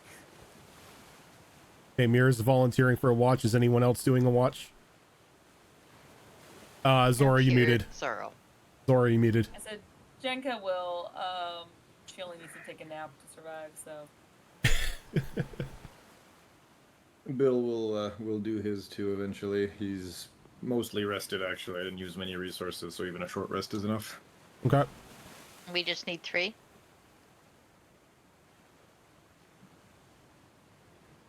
3 watches should be enough. Yeah. Well, 4 Pearl- actually. 4 because it's 2 hours each. So Okay. Pearl will do one close to morning. She's just really not in a good headspace. okay. So who is going to go ahead and take the first watch here?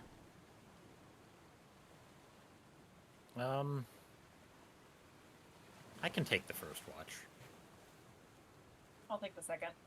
Okay. That gives me time to rest enough before morning for the third. I'll take the third. And I will take the last one. All right. Muir. Give me those rolls.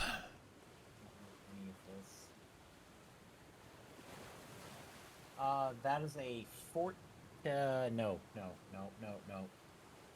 Numbers get added to that. That is a 19. Okay.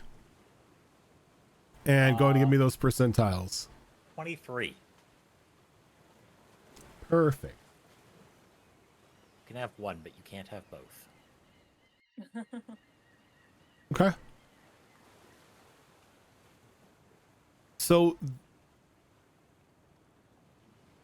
Muir,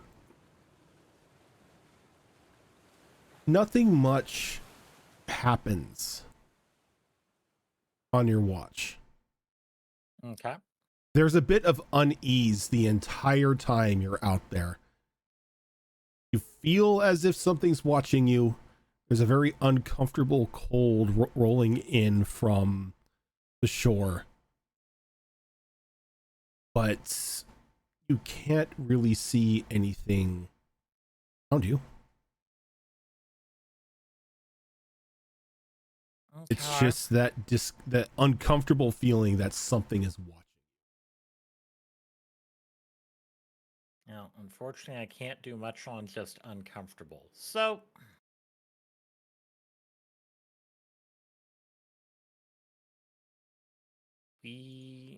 if I don't find anything, that's going to be it. Okay. And so as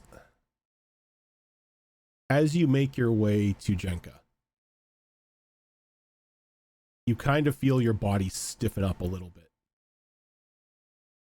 until you cannot move.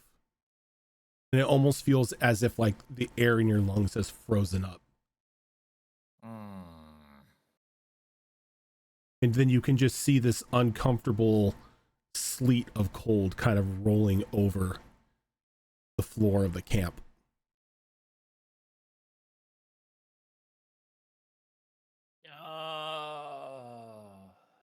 Jenka.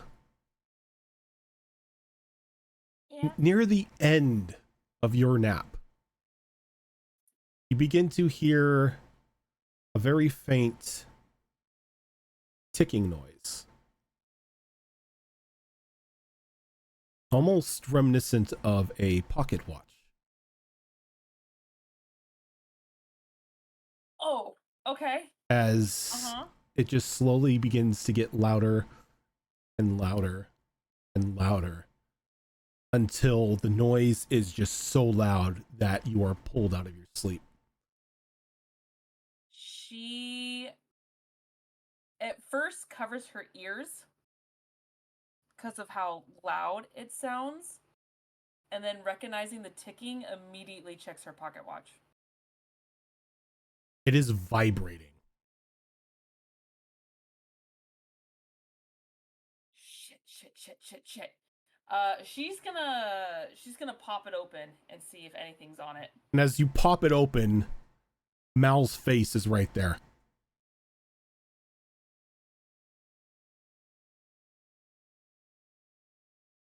I did a little digging. As you close it, like you could still hear his voice. Yeah, she's gonna be like, "Fuck." As he's now More of a sitting, reflex of like, "Oh shit." he's now sitting on a chair next to like the little mound of whatever you were sleeping on. I did a little digging with that name you gave me. I was really confused as to why you kept on mentioning an 89th layer. Hell's only got 9. The Abyss, on the other hand, has more than that. So I was looking at that name that you gave me. And I did hear it in passing.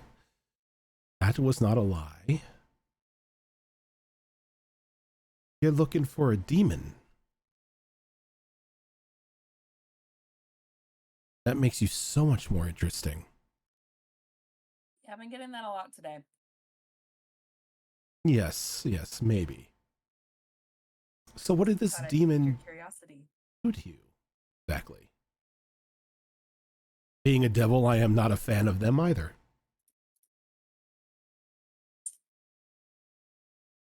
Well, you're so fond of digging. Why don't you find out for yourself? Oh, that's what this is. I kind of want to get it from your lips. That way it's information you know you shared with me, and I didn't have to go through back channels and then upset you and have you tell me to go fuck off again and walk away flipping me off. I'm trying to be polite here. Well, polite would have been upfront about the little deal, but seems like we were both lying to each other regardless. Yes, let's let bygones be bygones. No. I tried. Anyway, this individual that you seek, and I would suggest not saying his name. Someone's got ears out for you right now. Oh my. I know damn well about that. I don't know specifics, but I'm not surprised. I do, and they are close. I'm so thoughtful that you care. Well, of course I care. We're business partners. We're nothing. Mm, I don't deal with demons, devils alike. a handshake says otherwise. Under false pretense. That's business. Now, I just need to know what he did to you. Maybe I can cook up a little bit of revenge. I'm on my own revenge hunt, thanks. I don't need help, especially not from the likes of you. I think you do. At least now, anyway. Maybe when you get a little bit stronger and you grow up a little bit, then maybe you can handle your own against this individual. But as it is now, you're just a free meal. Yeah, well, I've also heard whispers that he's been hunting me just like I've been hunting him. Yes. We're fans of each other. You are. But I've heard it on back channels that information's been provided to him about you from a individual that you've gotten a little close to. Someone in the rank and file. Oh, really? And who is that?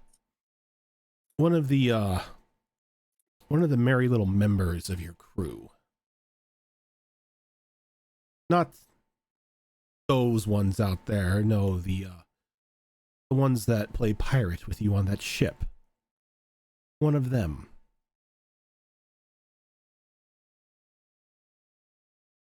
Who? Now, see, this is where we come to an agreement for a trade. I have information that you want, and I need something done. Yeah, you mentioned that before. So, how about this?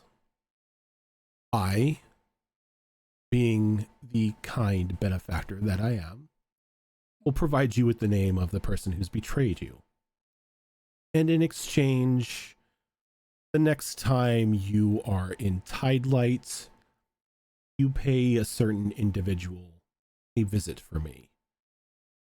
And he kind of reaches into his coat pocket and just pulls out like this very twisted looking dagger. You just stab him in the heart with this. And what did this person do to you? Oh, it's not what they did to me. It's what they did to a associate of mine. They went back on their pact. Broke a couple binding rules that they agreed upon. They wished for vast wealth and influence in the city, and in exchange, well, I can't go into details about that. Business and all, can't really give you the finer workings as it wasn't my contract. Just know that they broke a bond, and now my associate is looking to collect.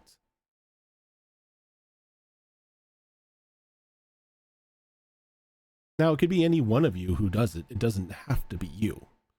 Just that it gets done when you're in Tidelight. I don't even have a name of who this hit is for. I can give you a name, but that would mean that we have an agreement. I'm giving We you. already had an agreement, and you said you'd give me a name. Indeed. So I guess you have to uphold your half. I will if you. And I'm going to be giving you a name in exchange. So you're adding on top of the deal you already gave of you already willing to give me a name. Otherwise, how am I supposed to hand out this contract of yours? You're adding on to the contract. Yes, I am. You have something that, or I should say, I have something you may want, or you can flip the coin and see, what side it lands on. Or I can give you the name of the individual who betrayed you and throw a little curveball in the way of your friend to prevent them from finding you so quickly. Give you a little time to grow.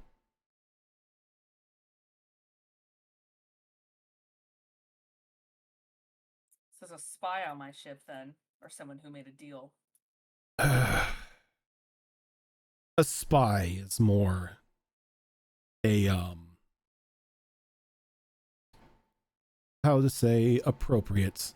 I don't think they made a deal. I think they were out looking for you.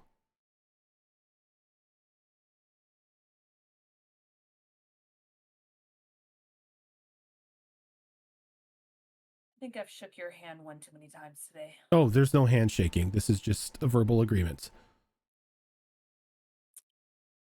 Our last one was a verbal agreement too, technically. We can sit here and argue about this the whole time, but I'm trying to, as you mortals say, do you a solid. I have information to save your life, and in exchange, you carry out your first contract with me. Call it Call it an incentive bonus. I agreed to the one, apparently. There is only one. There are as many as need be until the contract is broken, or I feel that our association is no longer beneficial. Why do you want to help me so badly? Because you interest me. And because it means I get to stick it to a demon. I'm so glad I could be your pawn. Oh, this isn't a pawn. If you were a pawn, I would just order you to do it and you would have no choice. I'm offering a trade. Equal partners here.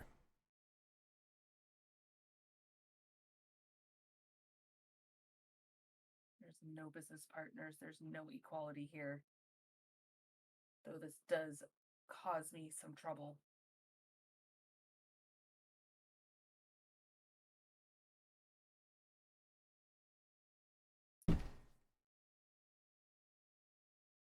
I need a day to think. Very well.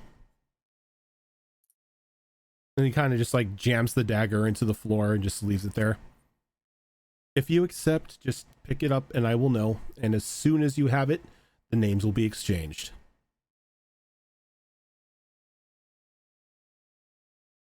Perfect.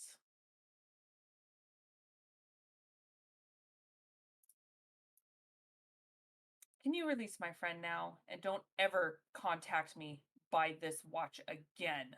I apologize. That was a sore nerve. I was limited in how I could contact you. I apologize. Never touch this watch. Oh, Ever.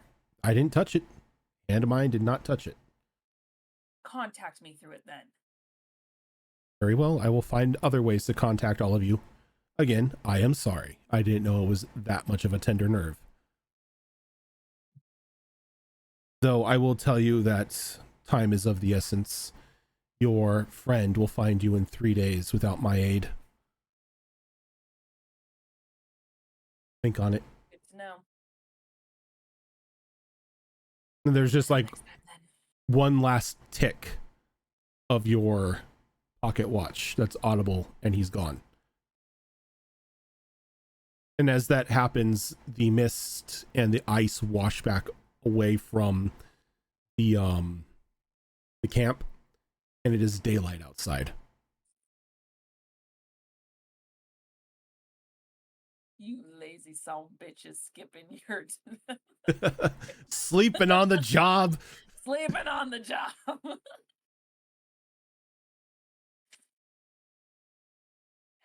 She's gonna look at Mir.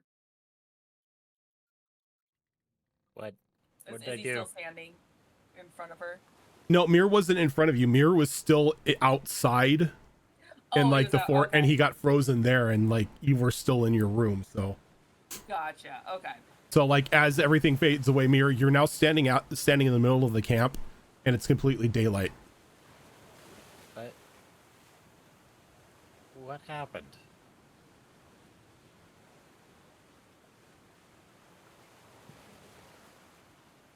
What happened? She's gonna walk out and probably see him at this point. Be like, we have a lot to do today. Hope you rested well. That really didn't answer my question, but fine. What year is it?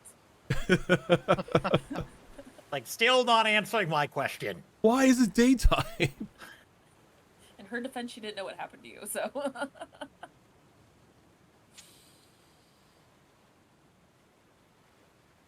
And she's just gonna wait out front for everyone else.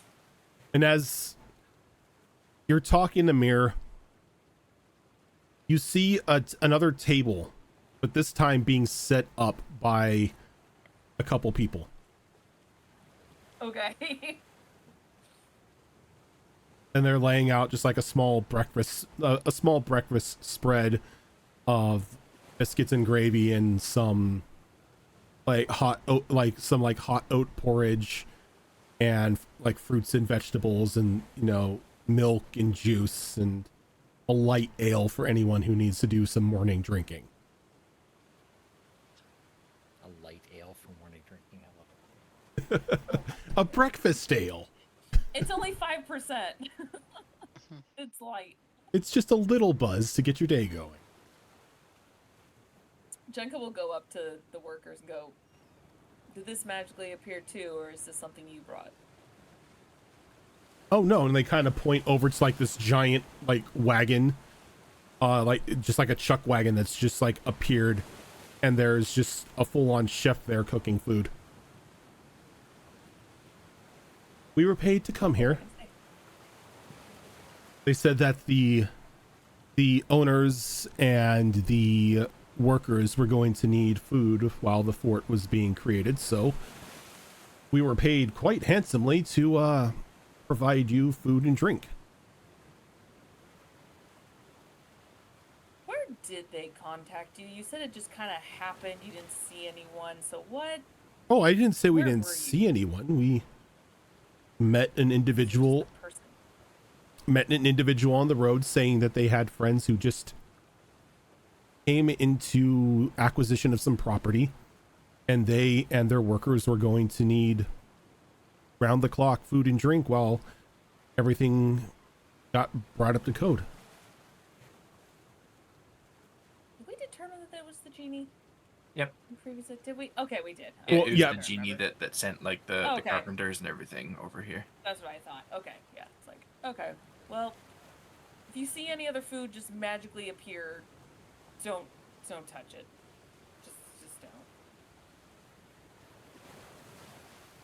don't. This is fine. Just she's gonna look over in the direction of where the wine and feast was. To see if it's still there.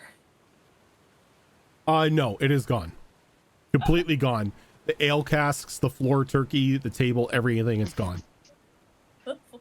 We've heard of pocket bacon, but there's also floor turkey.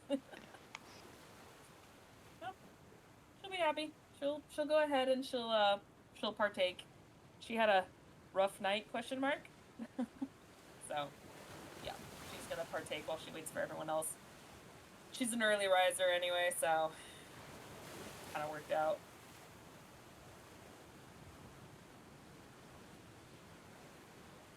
Okay.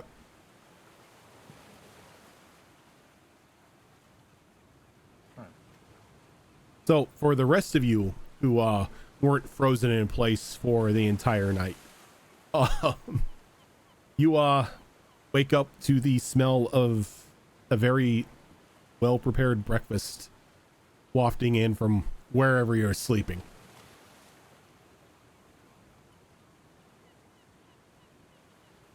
Shara will get up quite quickly and rush over to the food, pausing for a moment to observe everyone in the area, waiting to see if somebody's going to throw it on the floor. And if nobody does, she'll sit down and start eating. Doesn't look like anybody's throwing it on the floor. It's the way it should be. The next person that throws my food on the floor becomes my food. Chicken backhands it out of her hand. Okay. That's fair.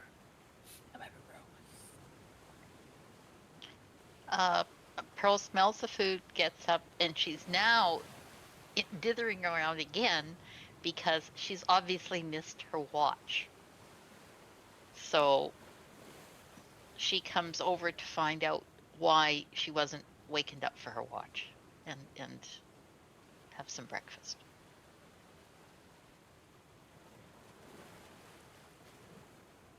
Are you going to ask anyone about why you weren't Well, woken up? I'm looking around for Cannonball. Is he there yet? He's the culprit. Cannonball is unfortunately at this point freaking, well, was, should I say, effing exhausted by not only doing a big ritual, a huge ass ritual, which involved partially using some of his blood with his weakened constitution right now. Not only that, I mean, he had a long ass day, plus he had to deal with the devil during the day, plus he had to deal with the captain having her mood, plus he had, like, he had a long day the other day. And since nobody actually woke him up for his watch, he will sleep right through it and wake up in the morning to the smell of the food. As he wakes, I don't know, like, first of all, there's no rooms yet, correct, Roshan? There's buildings that have rooms. I mean, you know, some houses have 3 walls. Okay. So like you can find just like a random still standing building to like rest in if you wanted to, or you had your tents that were provided. Okay. He would most probably at this point look at his whatchamacallit. He'd probably wake up. Knowing him, he would have probably commandeered something a little more solid than a tent. Hopefully, some form of a room of some kind. Anyway, whether it be an actual sleeping quarter or not, that's a whole other story. And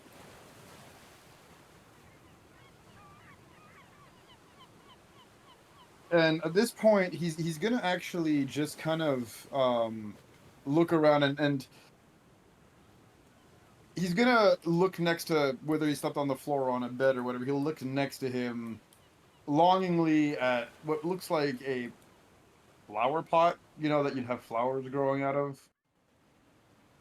Shake his head, stand up, just walk out of the room. Grunt, grumble, stretch himself. Notice that the sun is actually already up, and then clicks that he actually slept right through and nobody actually woke him up. And whoever's awake and close enough is gonna hear a string of sailor cursing, which I will not attempt to mimic because it would fall flat, but And probably get us a TOS violation. that too. So you know what? We're gonna keep it. We're gonna Lots of keep R's and oohs, Z's. Yes, correct. So you know, by old Hydra's non-existing watery beard here, we're if I catch thee, miscreant who forgot to wake me from me shift and slacked off on their duty.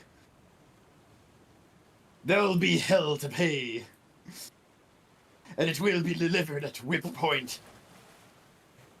As he does threaten whoever has not woken him up with quite a flogging as he comes out of his room. That would be the captain.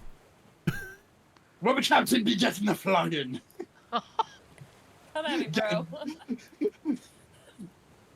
The captain be getting a flogging, no exception.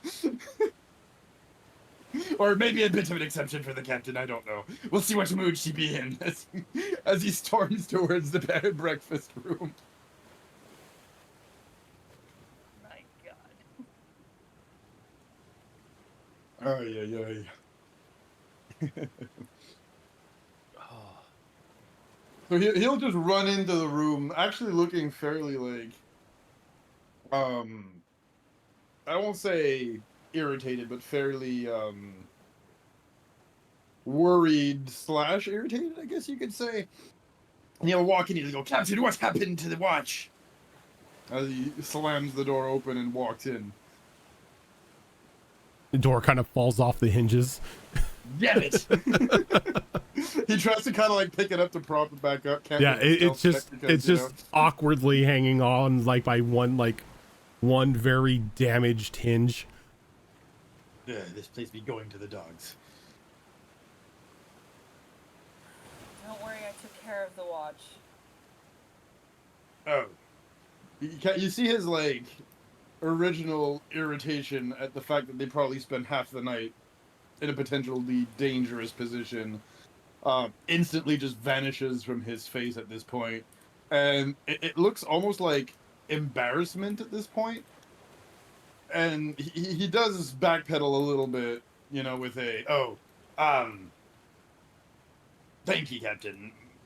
Mighty generous of ye. Captain, did you take all the watches?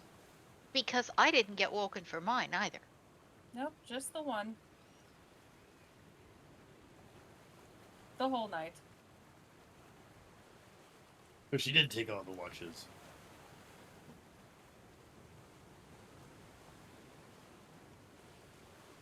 We're fine.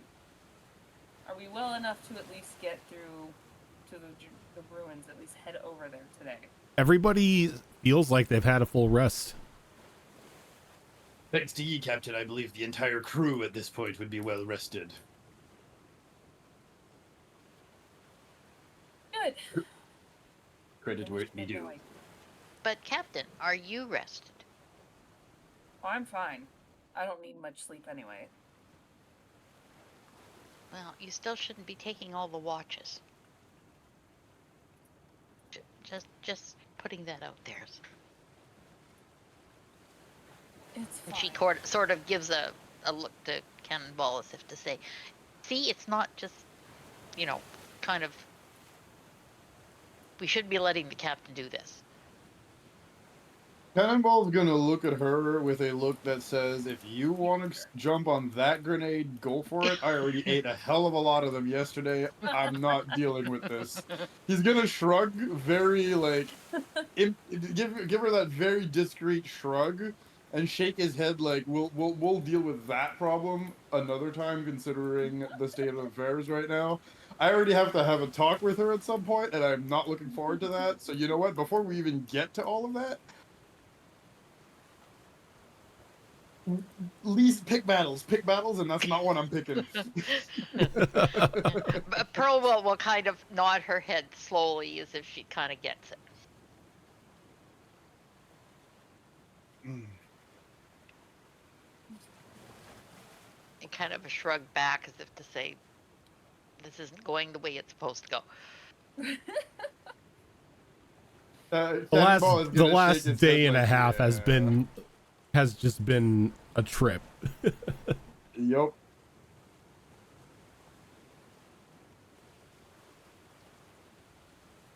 But the breakfast is at least good, and it's cooked by human hands, so you don't have to worry about it being demonically influenced or anything. Yep.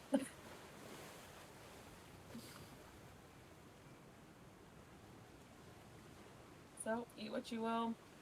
Let's start heading out.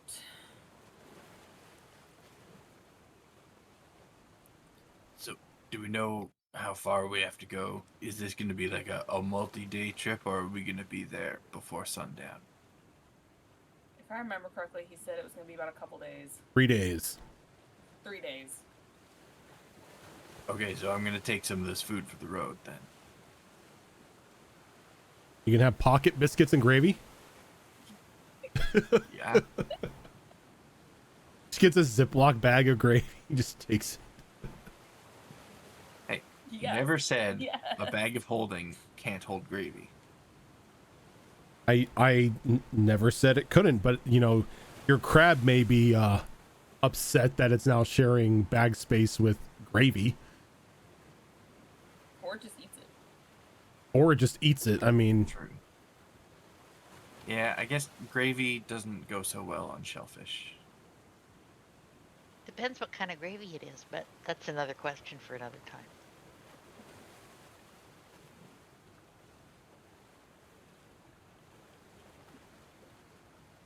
Alright, yeah. Load up.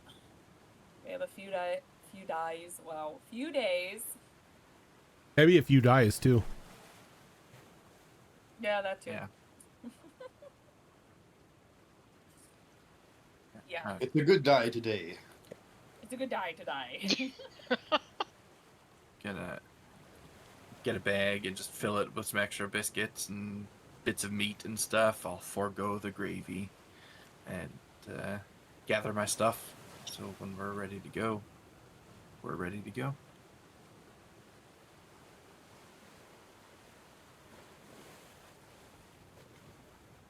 Alright. Start heading off in the direction from the map. Okay.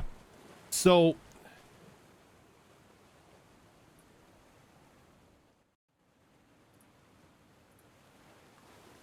I don't want to do this.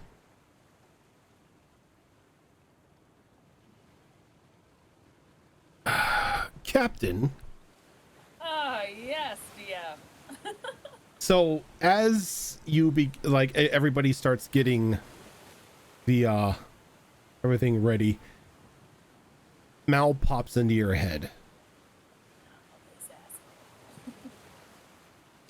I can't help but see that you are heading on out, and I haven't really given you a gift yet. I mean, well, I tried to provide you a very nice home-cooked meal last night, but instead you decided to spill it out and flip it on the table, or flip it on the floor, I should say. So, how about I provide you with means of travel? Unless you really just want to hoof it.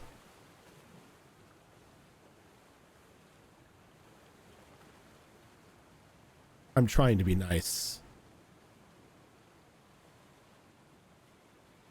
I feel like these are also the words of the DM. No, he is literally trying to be as welcoming as he can, when it was like, no, fuck off. They're not He's not a demon though. welcoming. He's not a demon though. He's a devil. He's a devil. Devil. Yeah, there's no difference in her eyes.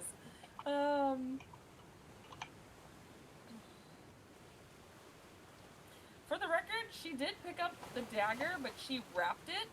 She's not touching it yet because she has not decided or given her answer yet. So Okay. she's kind of she's trying to be clever. You just about haven't it. you haven't put your fingerprints on the crime scene just yet. Yeah, pretty much. He said when you touch it, and I'm like, well, I'm not gonna directly touch it. I'm just gonna find a loophole. Is that what you do with contracts? When the entire crew just becomes de facto lawyers because Right. of all of Rojan's packed bullshit.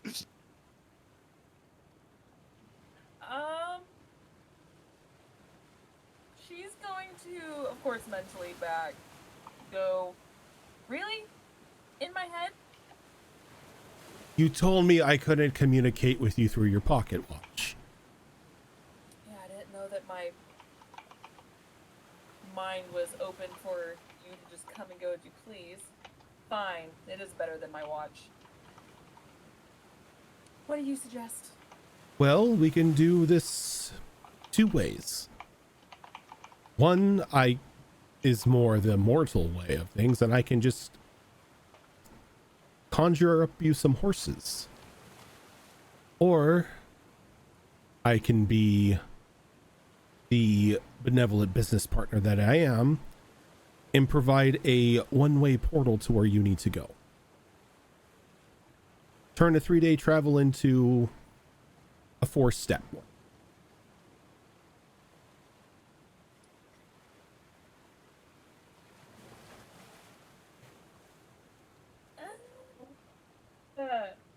Brenton, why?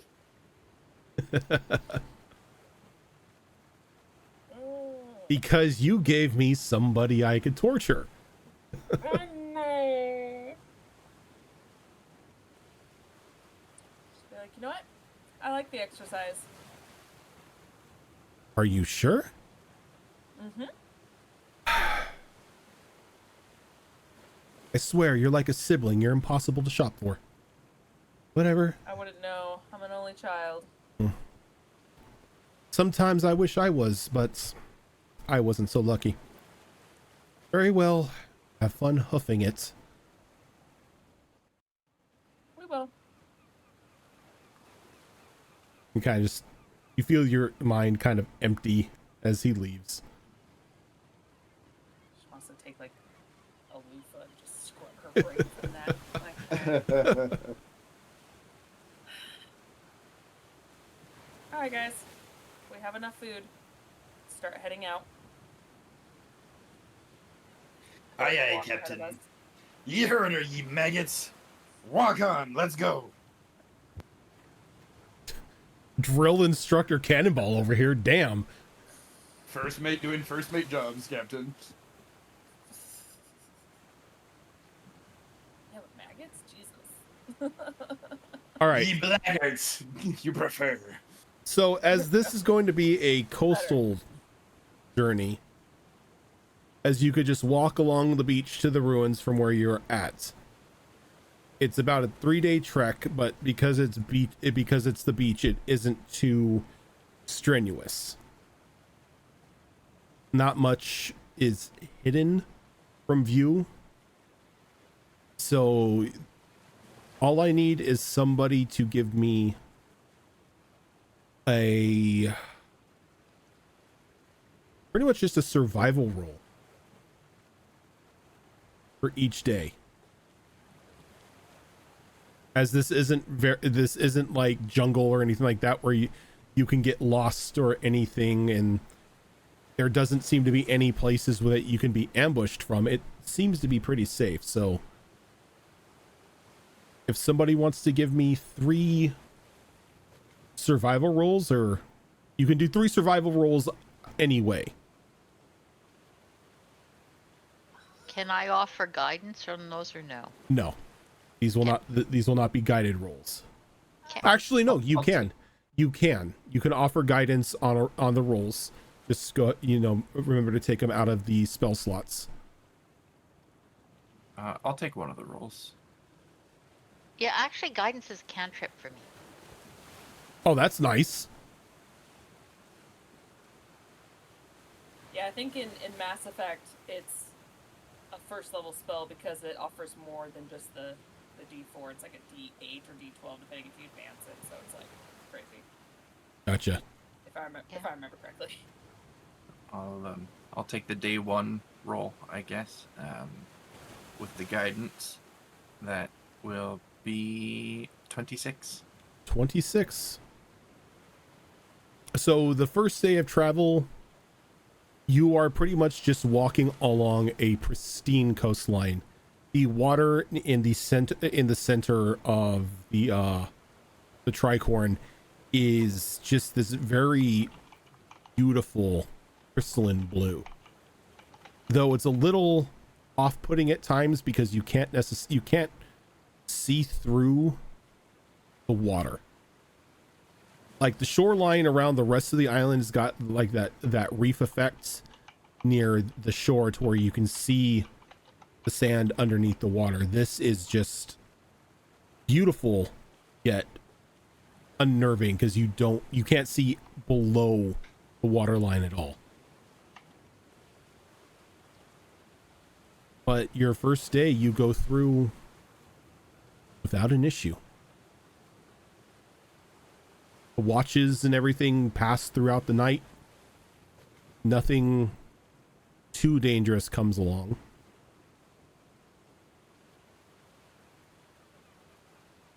But the second day comes along. Oh, before that happens, Jenka, as you are resting, you are going to lay down for the night. Now, so sort of pops back into your head. Captain, I don't really want to upset you, but you have 2 days before he finds you.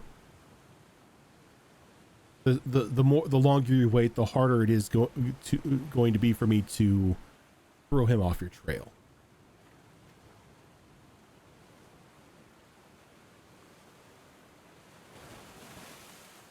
And what was the cost of me giving you this information regarding getting the name?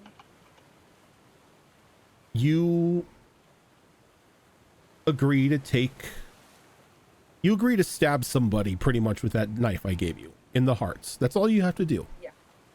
All you have to do. Part of our first deal. A simple stabbing. But on top of it, I am going to give you the name of the person who is betraying you and throwing your friend off your trail.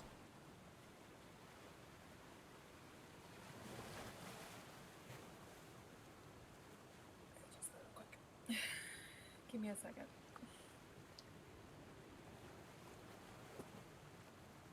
That's correct. Fuck you, dice. Okay. She is going to. She's kind of been internally eye rolling because she's just like, God, I hate this guy. Which he could probably feel. Oh yeah. In her mind. Oh yeah. He's just like, I hate this guy. But she's gonna think about it long and hard. She's like, I will turn down every offer that you make to me. However, my particular situation is delicate, to say the least. It absolutely pains me to do this. But I will agree on one term. And what is that term? I killed just the one. Just the one. Contract is over.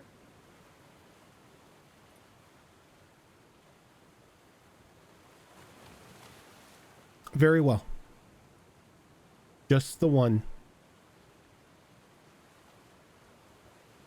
I'm sure you have no trouble tricking any other mortal to do the rest of your list. Oh, I mean, that is true. I can trick many mortals. Cannonball sneezes.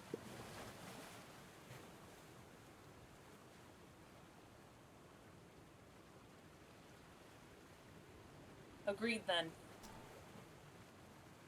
Give me the name of who is the spy and get them off my trail. Very I well. need more time. You do indeed. I'm trying to remember his name. I'm like digging through Well, don't every. tell me who I think it is. I'm Is it- digging. Oh, is it ass? Is it Pim? No, it's not Pim. Okay, good. I like Pim That's now. what I was gonna say. Is No, it Finn? no. Is it Esteban? Is it Bryce? That's it. Yes, you Esteban. I knew it. Esteban is your traitor. I'm not shocked. Wait, was it Bryce? It was No, Bryce? No, it's Esteban. Esteban. Oh, Esteban. Oh, okay. The- I was like, the Bryce, guy who- no! The guy who listened the to red Rory when shirt. it came to not burning Yeah, the fucking the red shirt. book. The red... He was sort of in cahoots with Rory. Yeah. Yeah. Mister, I'll Yep. bring you hag tomes. She's gonna Yeah. she's gonna be like, oh, motherfucker, Esteban. Like, and how did you find out about him? I have Him being my the one, I mean, I have my connections. that I don't doubt. By the way, a little folded up piece of paper appears in your hand. That's the name of the person I need you to take care of. The one name for our contract to be fulfilled. And I am DMing it to you because it will be up to you if you want to share it. Okay.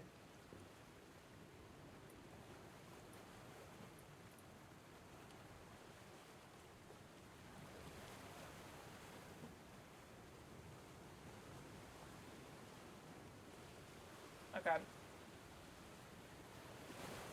She'll look at the name.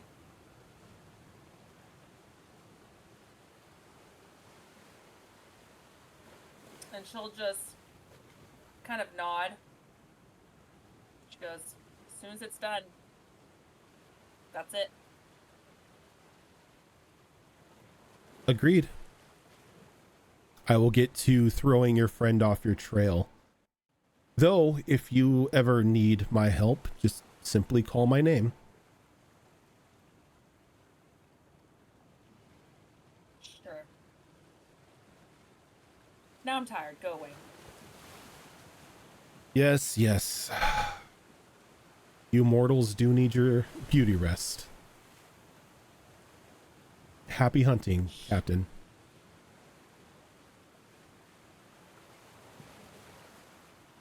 She's gonna you just shake her head again. Go like, I hate this guy. Okay. She's gonna kind of similar to before. Just kind of she has like her bedroll out, just kind of laying out under the stars. And kind of just have like just her arms behind her head, just like looking up, and she's like, "Fuck." The name that you are given finally clicks in your head. Yeah, yeah. What?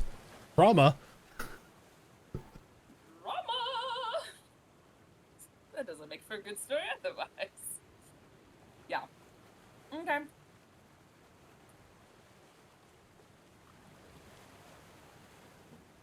But Well, he didn't give her a time limit. nope. So Just the next your time. to The figure next it time out. you were in Tide Light. Yep. Alright. So, aside from the little visit, night passes without an issue. And the next day comes. And who is rolling the roll this time? Oh, Giving Shara's somebody numbers are really guidance darn good. again, because I certainly am not rolling. I with can keep crap rolling today. if you want. I've got great survival. I have okay survival. Judging how high yours went past the 20 mark, I was like, yeah, that's not going to be me.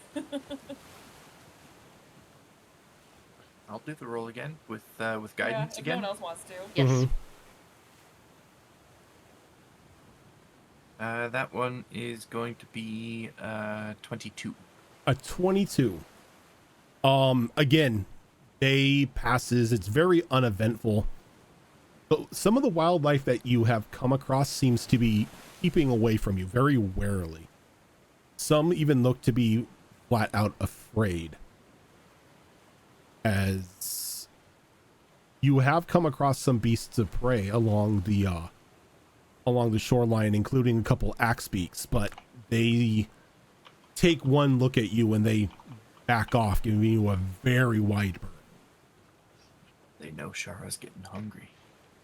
There's blood in the water. It's free chicken. Holy crap, it's a shark on land. You just do the shark thing where your eyes are wide, you're not even blinking, and you're just like.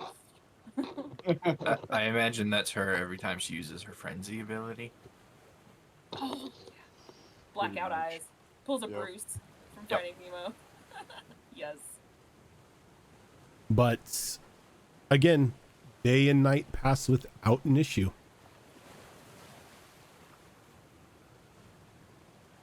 And on the start of the third day, you make it to the ruins in about 4 hours. And in front of you, as you are on this beach, is this pristine looking little side town. Doesn't look damaged. Doesn't look inhabited. But it almost looks as if it was frozen in time. You don't remember any stories about the last time this town was ever inhabited. But you know it's been years, at least. Though the buildings don't show any wear and tear, there's no fading on the paint outside of the buildings. Any building that has a window is still whole and clean. Window shutters are on well-oiled hinges.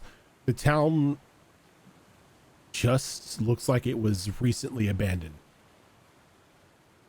The only thing that stands out to you is off a little bit on the shoreline. There is a lighthouse. And the lighthouse itself has a giant hole going from about halfway up the building and down, just completely removed, as if something had impacted into it.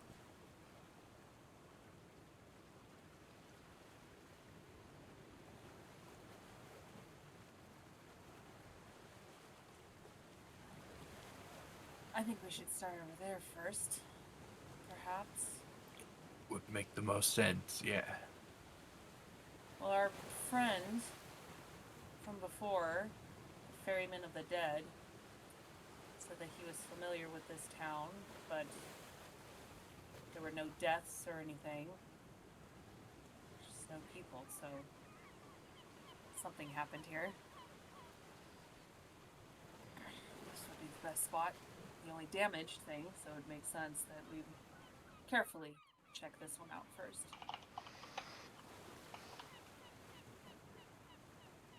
I don't mind going in first, if need be. Yeah, I can be right behind you. Behind you, myself. I mean, the thing that left us the note that led us here, it seemed to be able to take different forms. Because, you know, the one that it was strolling around as on our ship was certainly not the one that was crawling out of the ground and trying to eat our brains or whatever. So, I guess we could really be looking for anything.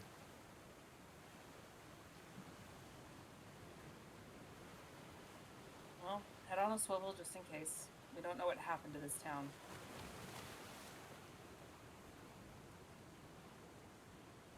No one And really is aware of it.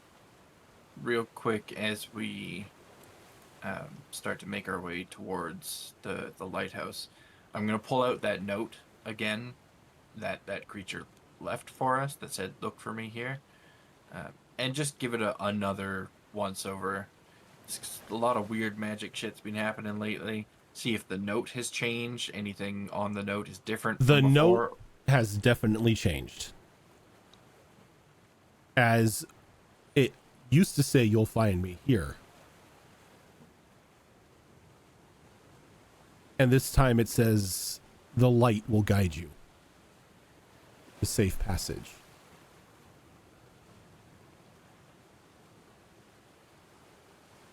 I will relay that to the group.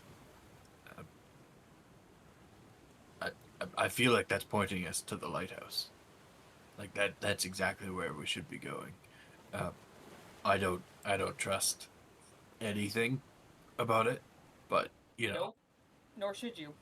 at least we have a destination now. I'll tuck the note away again. Now, are you going to explore the city, or are you going to the lighthouse? Or I should say the village. It's not a city.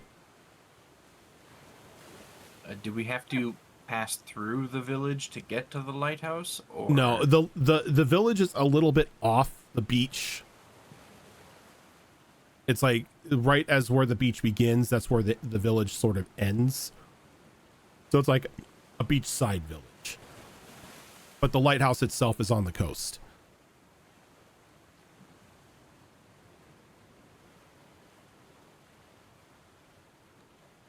What are you thinking, Captain?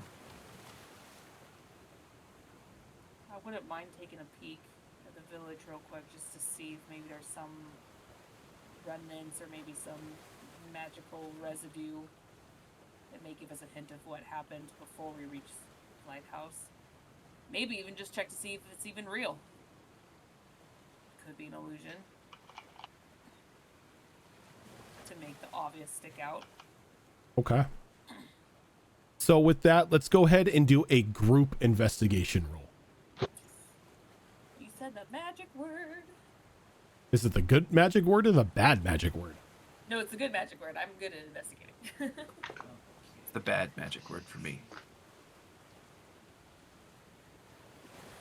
Oh, that 20 teased me. Let's see here. All right, Shara, what'd you get? 10. Mir, Oh my. 15. Earl, In a brilliant recovery from my cooking, 18. nice. Cannonball, We used exceptional wit and got a 23. very nice. And Jenka. I used my normal wit and got a 23. Okay, well, I guess you're more special than I am then. Well, that is 4 successes and 1 failure, so that is a success. So you and the rest of the group begin to go through this town, and it's real as real can be. You do find a couple shops along the near the edge of the town where the beach begins. There are a couple like just little seaside or beachside bars. More inland, you find some of the residential homes. Everything seems to be pristine, undisturbed. There's not even a layer of dust anywhere. Though it doesn't look like anybody's been here either, as all the plateware, all the cups and everything are still in their cupboards. There isn't any remnants of food anywhere, fresh or rotten. The only thing that stands out to you out of this whole thing that is the statue in the center of the town is of this very imposing looking pirate. Very typical in the look, a very long flowing cloak, the tricorn hat, pistols around belts on his upper chest, though the hand that his sword that would be holding a sword is missing. Though there are no remnants of any broken statue pieces anywhere. You haven't seen any statue-like sword in the vicinity. Though given the size of the statue, it would be something that would be very hard to miss.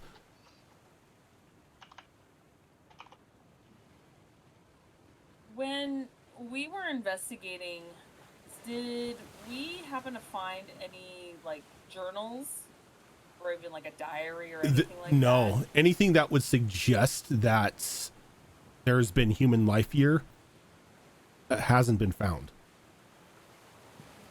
It's almost as if this town has been freshly built, but anybody has yet to move into it. Was there any like signs or anything in the town that would denote the town name? No.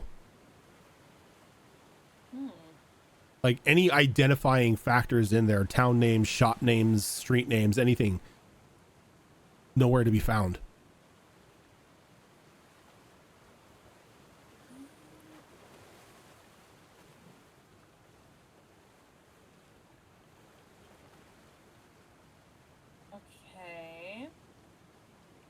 what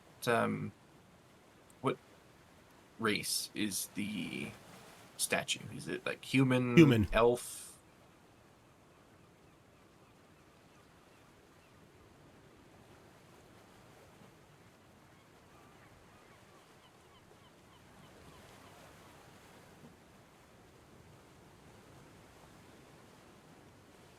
Can I take a closer look at the statue and the missing hand? Does it look like it has been broken off, or that it was deliberately left off of the statue?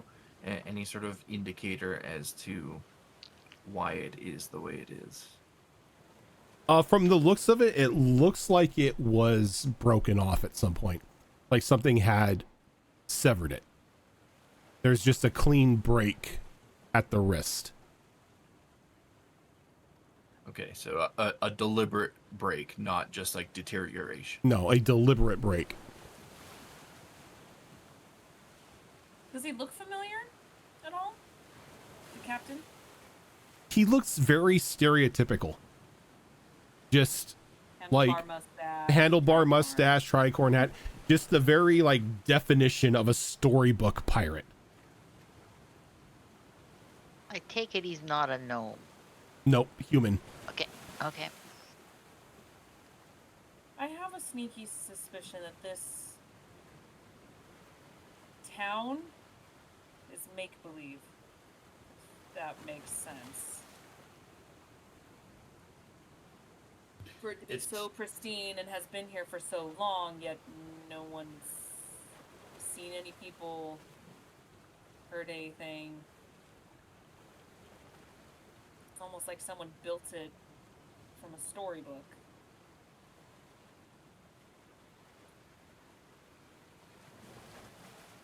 But that lighthouse might have been original. Might have been here this whole time.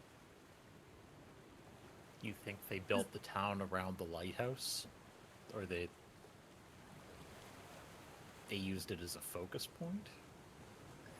Perhaps. Does the lighthouse look squeaky clean as well, as far as like the structure? Like, It's does it look beat new? up. It is beat Okay. up, and there's just like that giant hole in the side of it. Yeah, But it's the possible. town looks pristine. The town is pristine. The town is like picture perfect. Yeah, that lighthouse has always been here. I have no doubts about that. Yeah, that lighthouse must be ancient. I mean, it's on the coast that points to the center of the islands. And somebody's putting a lighthouse there. It means ships were sailing through there, but that hasn't happened since long before our lifetimes. Yeah.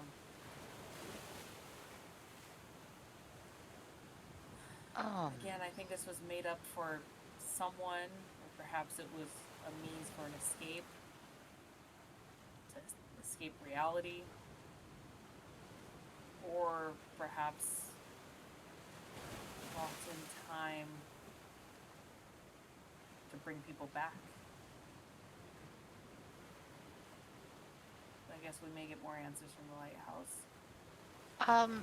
Pearl is going to walk over to the statue, and she is going to cast Dispel Magic on it. Okay. And you see as Pearl holds her hand up, and that small negative burst of light that happens when she casts its Dispel Magic goes off. But nothing around the surrounding area or on the statue changes. It is still pristine, minus the hand.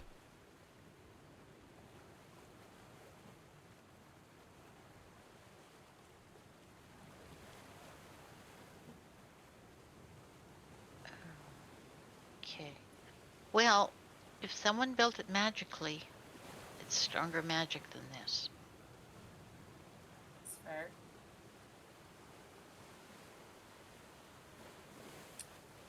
Well, I guess there's only one thing left to do right now.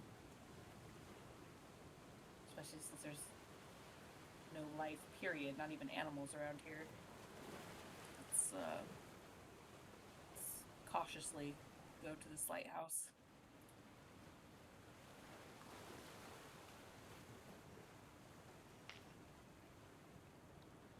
Does anyone have anything on them that emits light by any chance?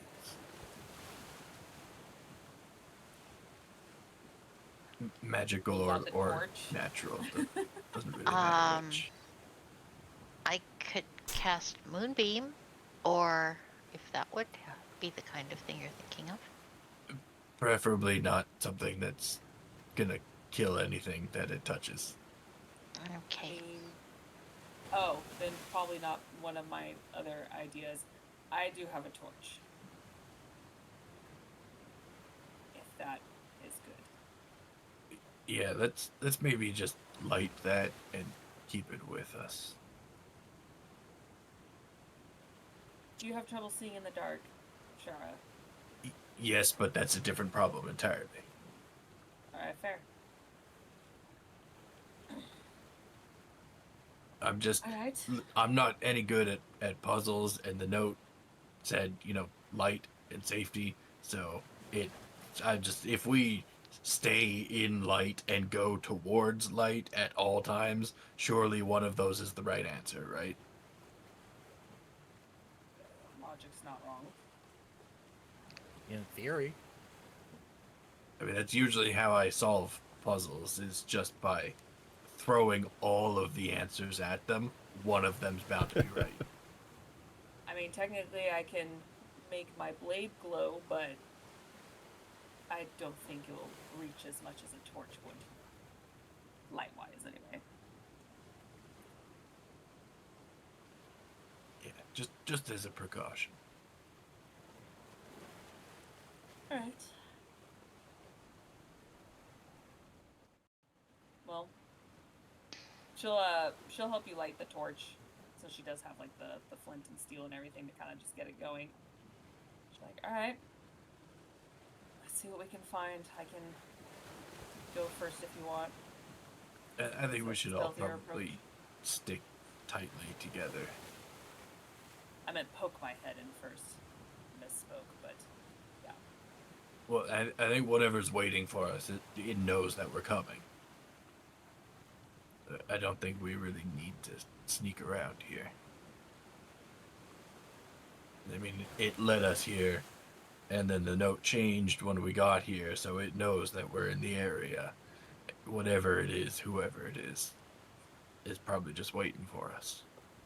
Shara, let me do rogue things. I'm finally a rogue after how many years? Listen, I'm a barbarian. I just want to go in there.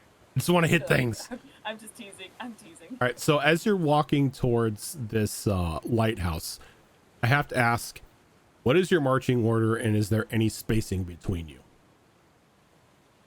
I'm okay with going first unless Shara wants to go in first. I was gonna say, and I will be feel right like it's behind. in the front is Jenka and Shara walking side by side, going, "Let's be stealthy." No, let's just go in there. No, let's be stealthy. I think we should just go in there. So they're just next to each other the whole time. Yep. Pearl would Mir like to be sort of in the middle near Muir, if that's possible. So where's Muir? No, Mir's going to be desperately trying to keep up with the back and forth. No, let me go first. No, let me go first. No, let me go first. It's like, So are stop you walking so Girls, fast. girls, you're both beautiful. are you up in the front as well? Or are you gonna? Yes. Okay. I will be going up front as well. Okay, so I would be behind that group then. Okay. Are you giving them any space, or are you just like right behind them? Well, I'm going to be basically about 10 feet back.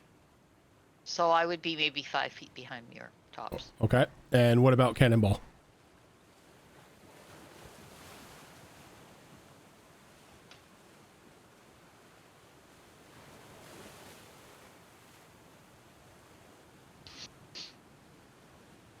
I didn't realize it was so hard. Oh, he's muted. You're he's muted. Oh, Positioning for cannonball is always crucial. I'm actually trying to figure it out. Because it's either I position properly or I die. I that's think squishy. Yeah, I'm Yeah. asking for like just the marching order as you're walking to this Saying not really Yeah. positioning for combat. No, but you know what I mean. Yeah, he'd probably follow behind the captain. That's basically his de facto position, really. Okay. How far back are you following behind the captain? Biblical, man. Probably 5 feet, 5 to 10 feet, realistically.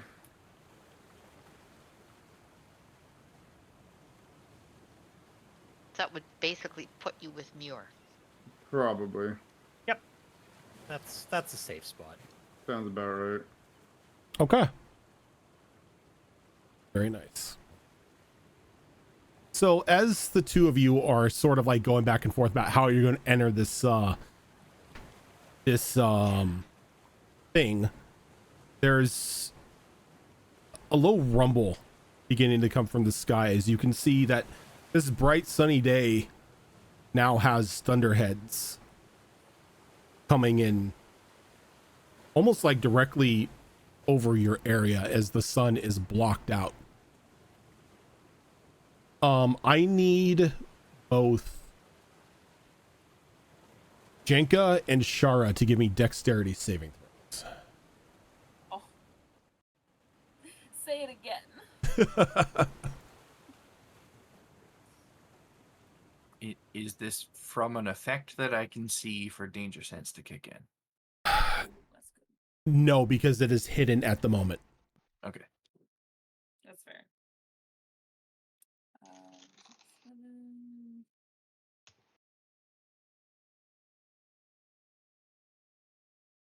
I love you. No. I got a 25. 25. 17.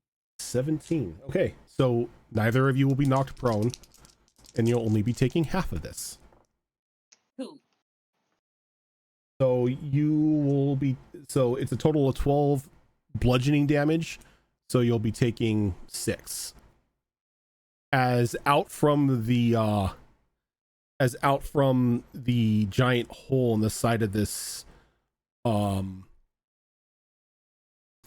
lighthouse comes this giant sword just flying out, and it lands maybe 10 feet away from the two of you, just with a thunderous thud.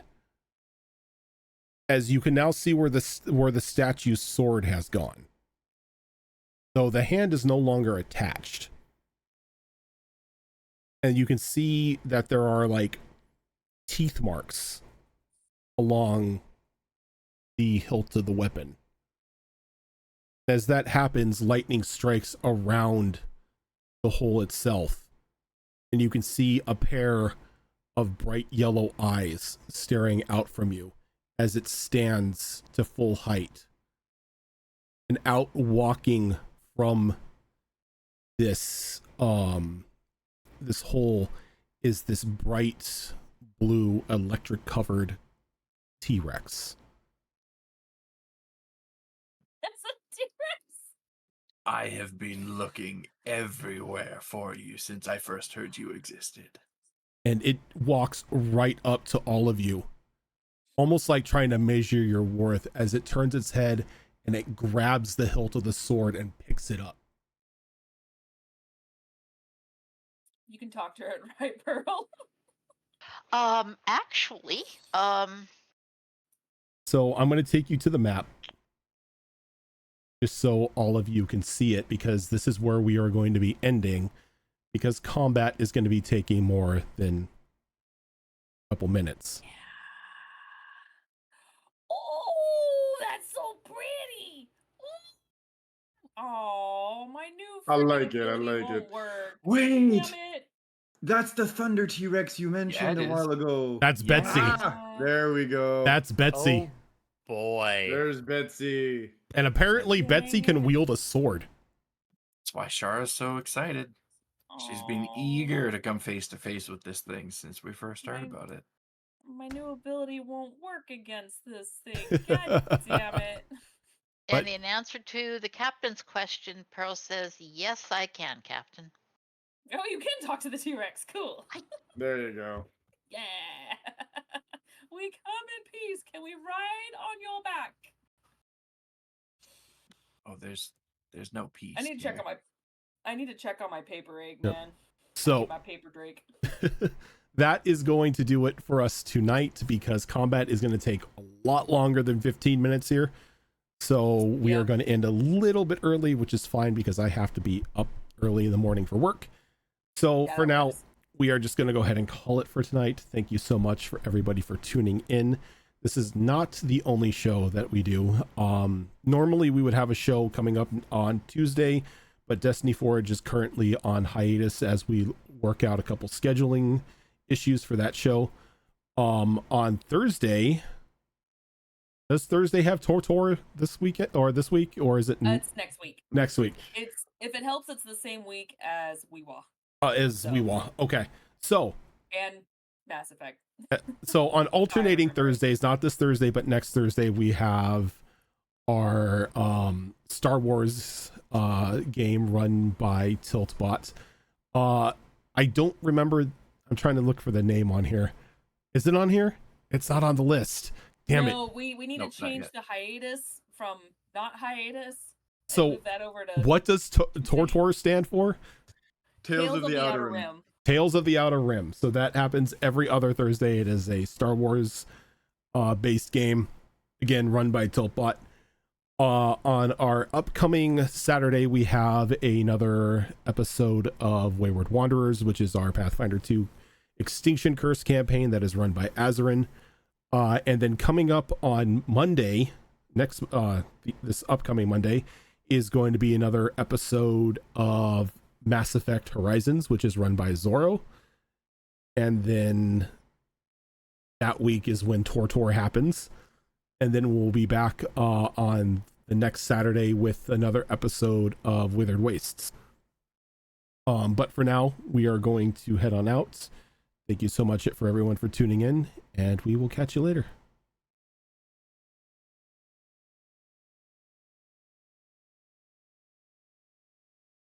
I found the link to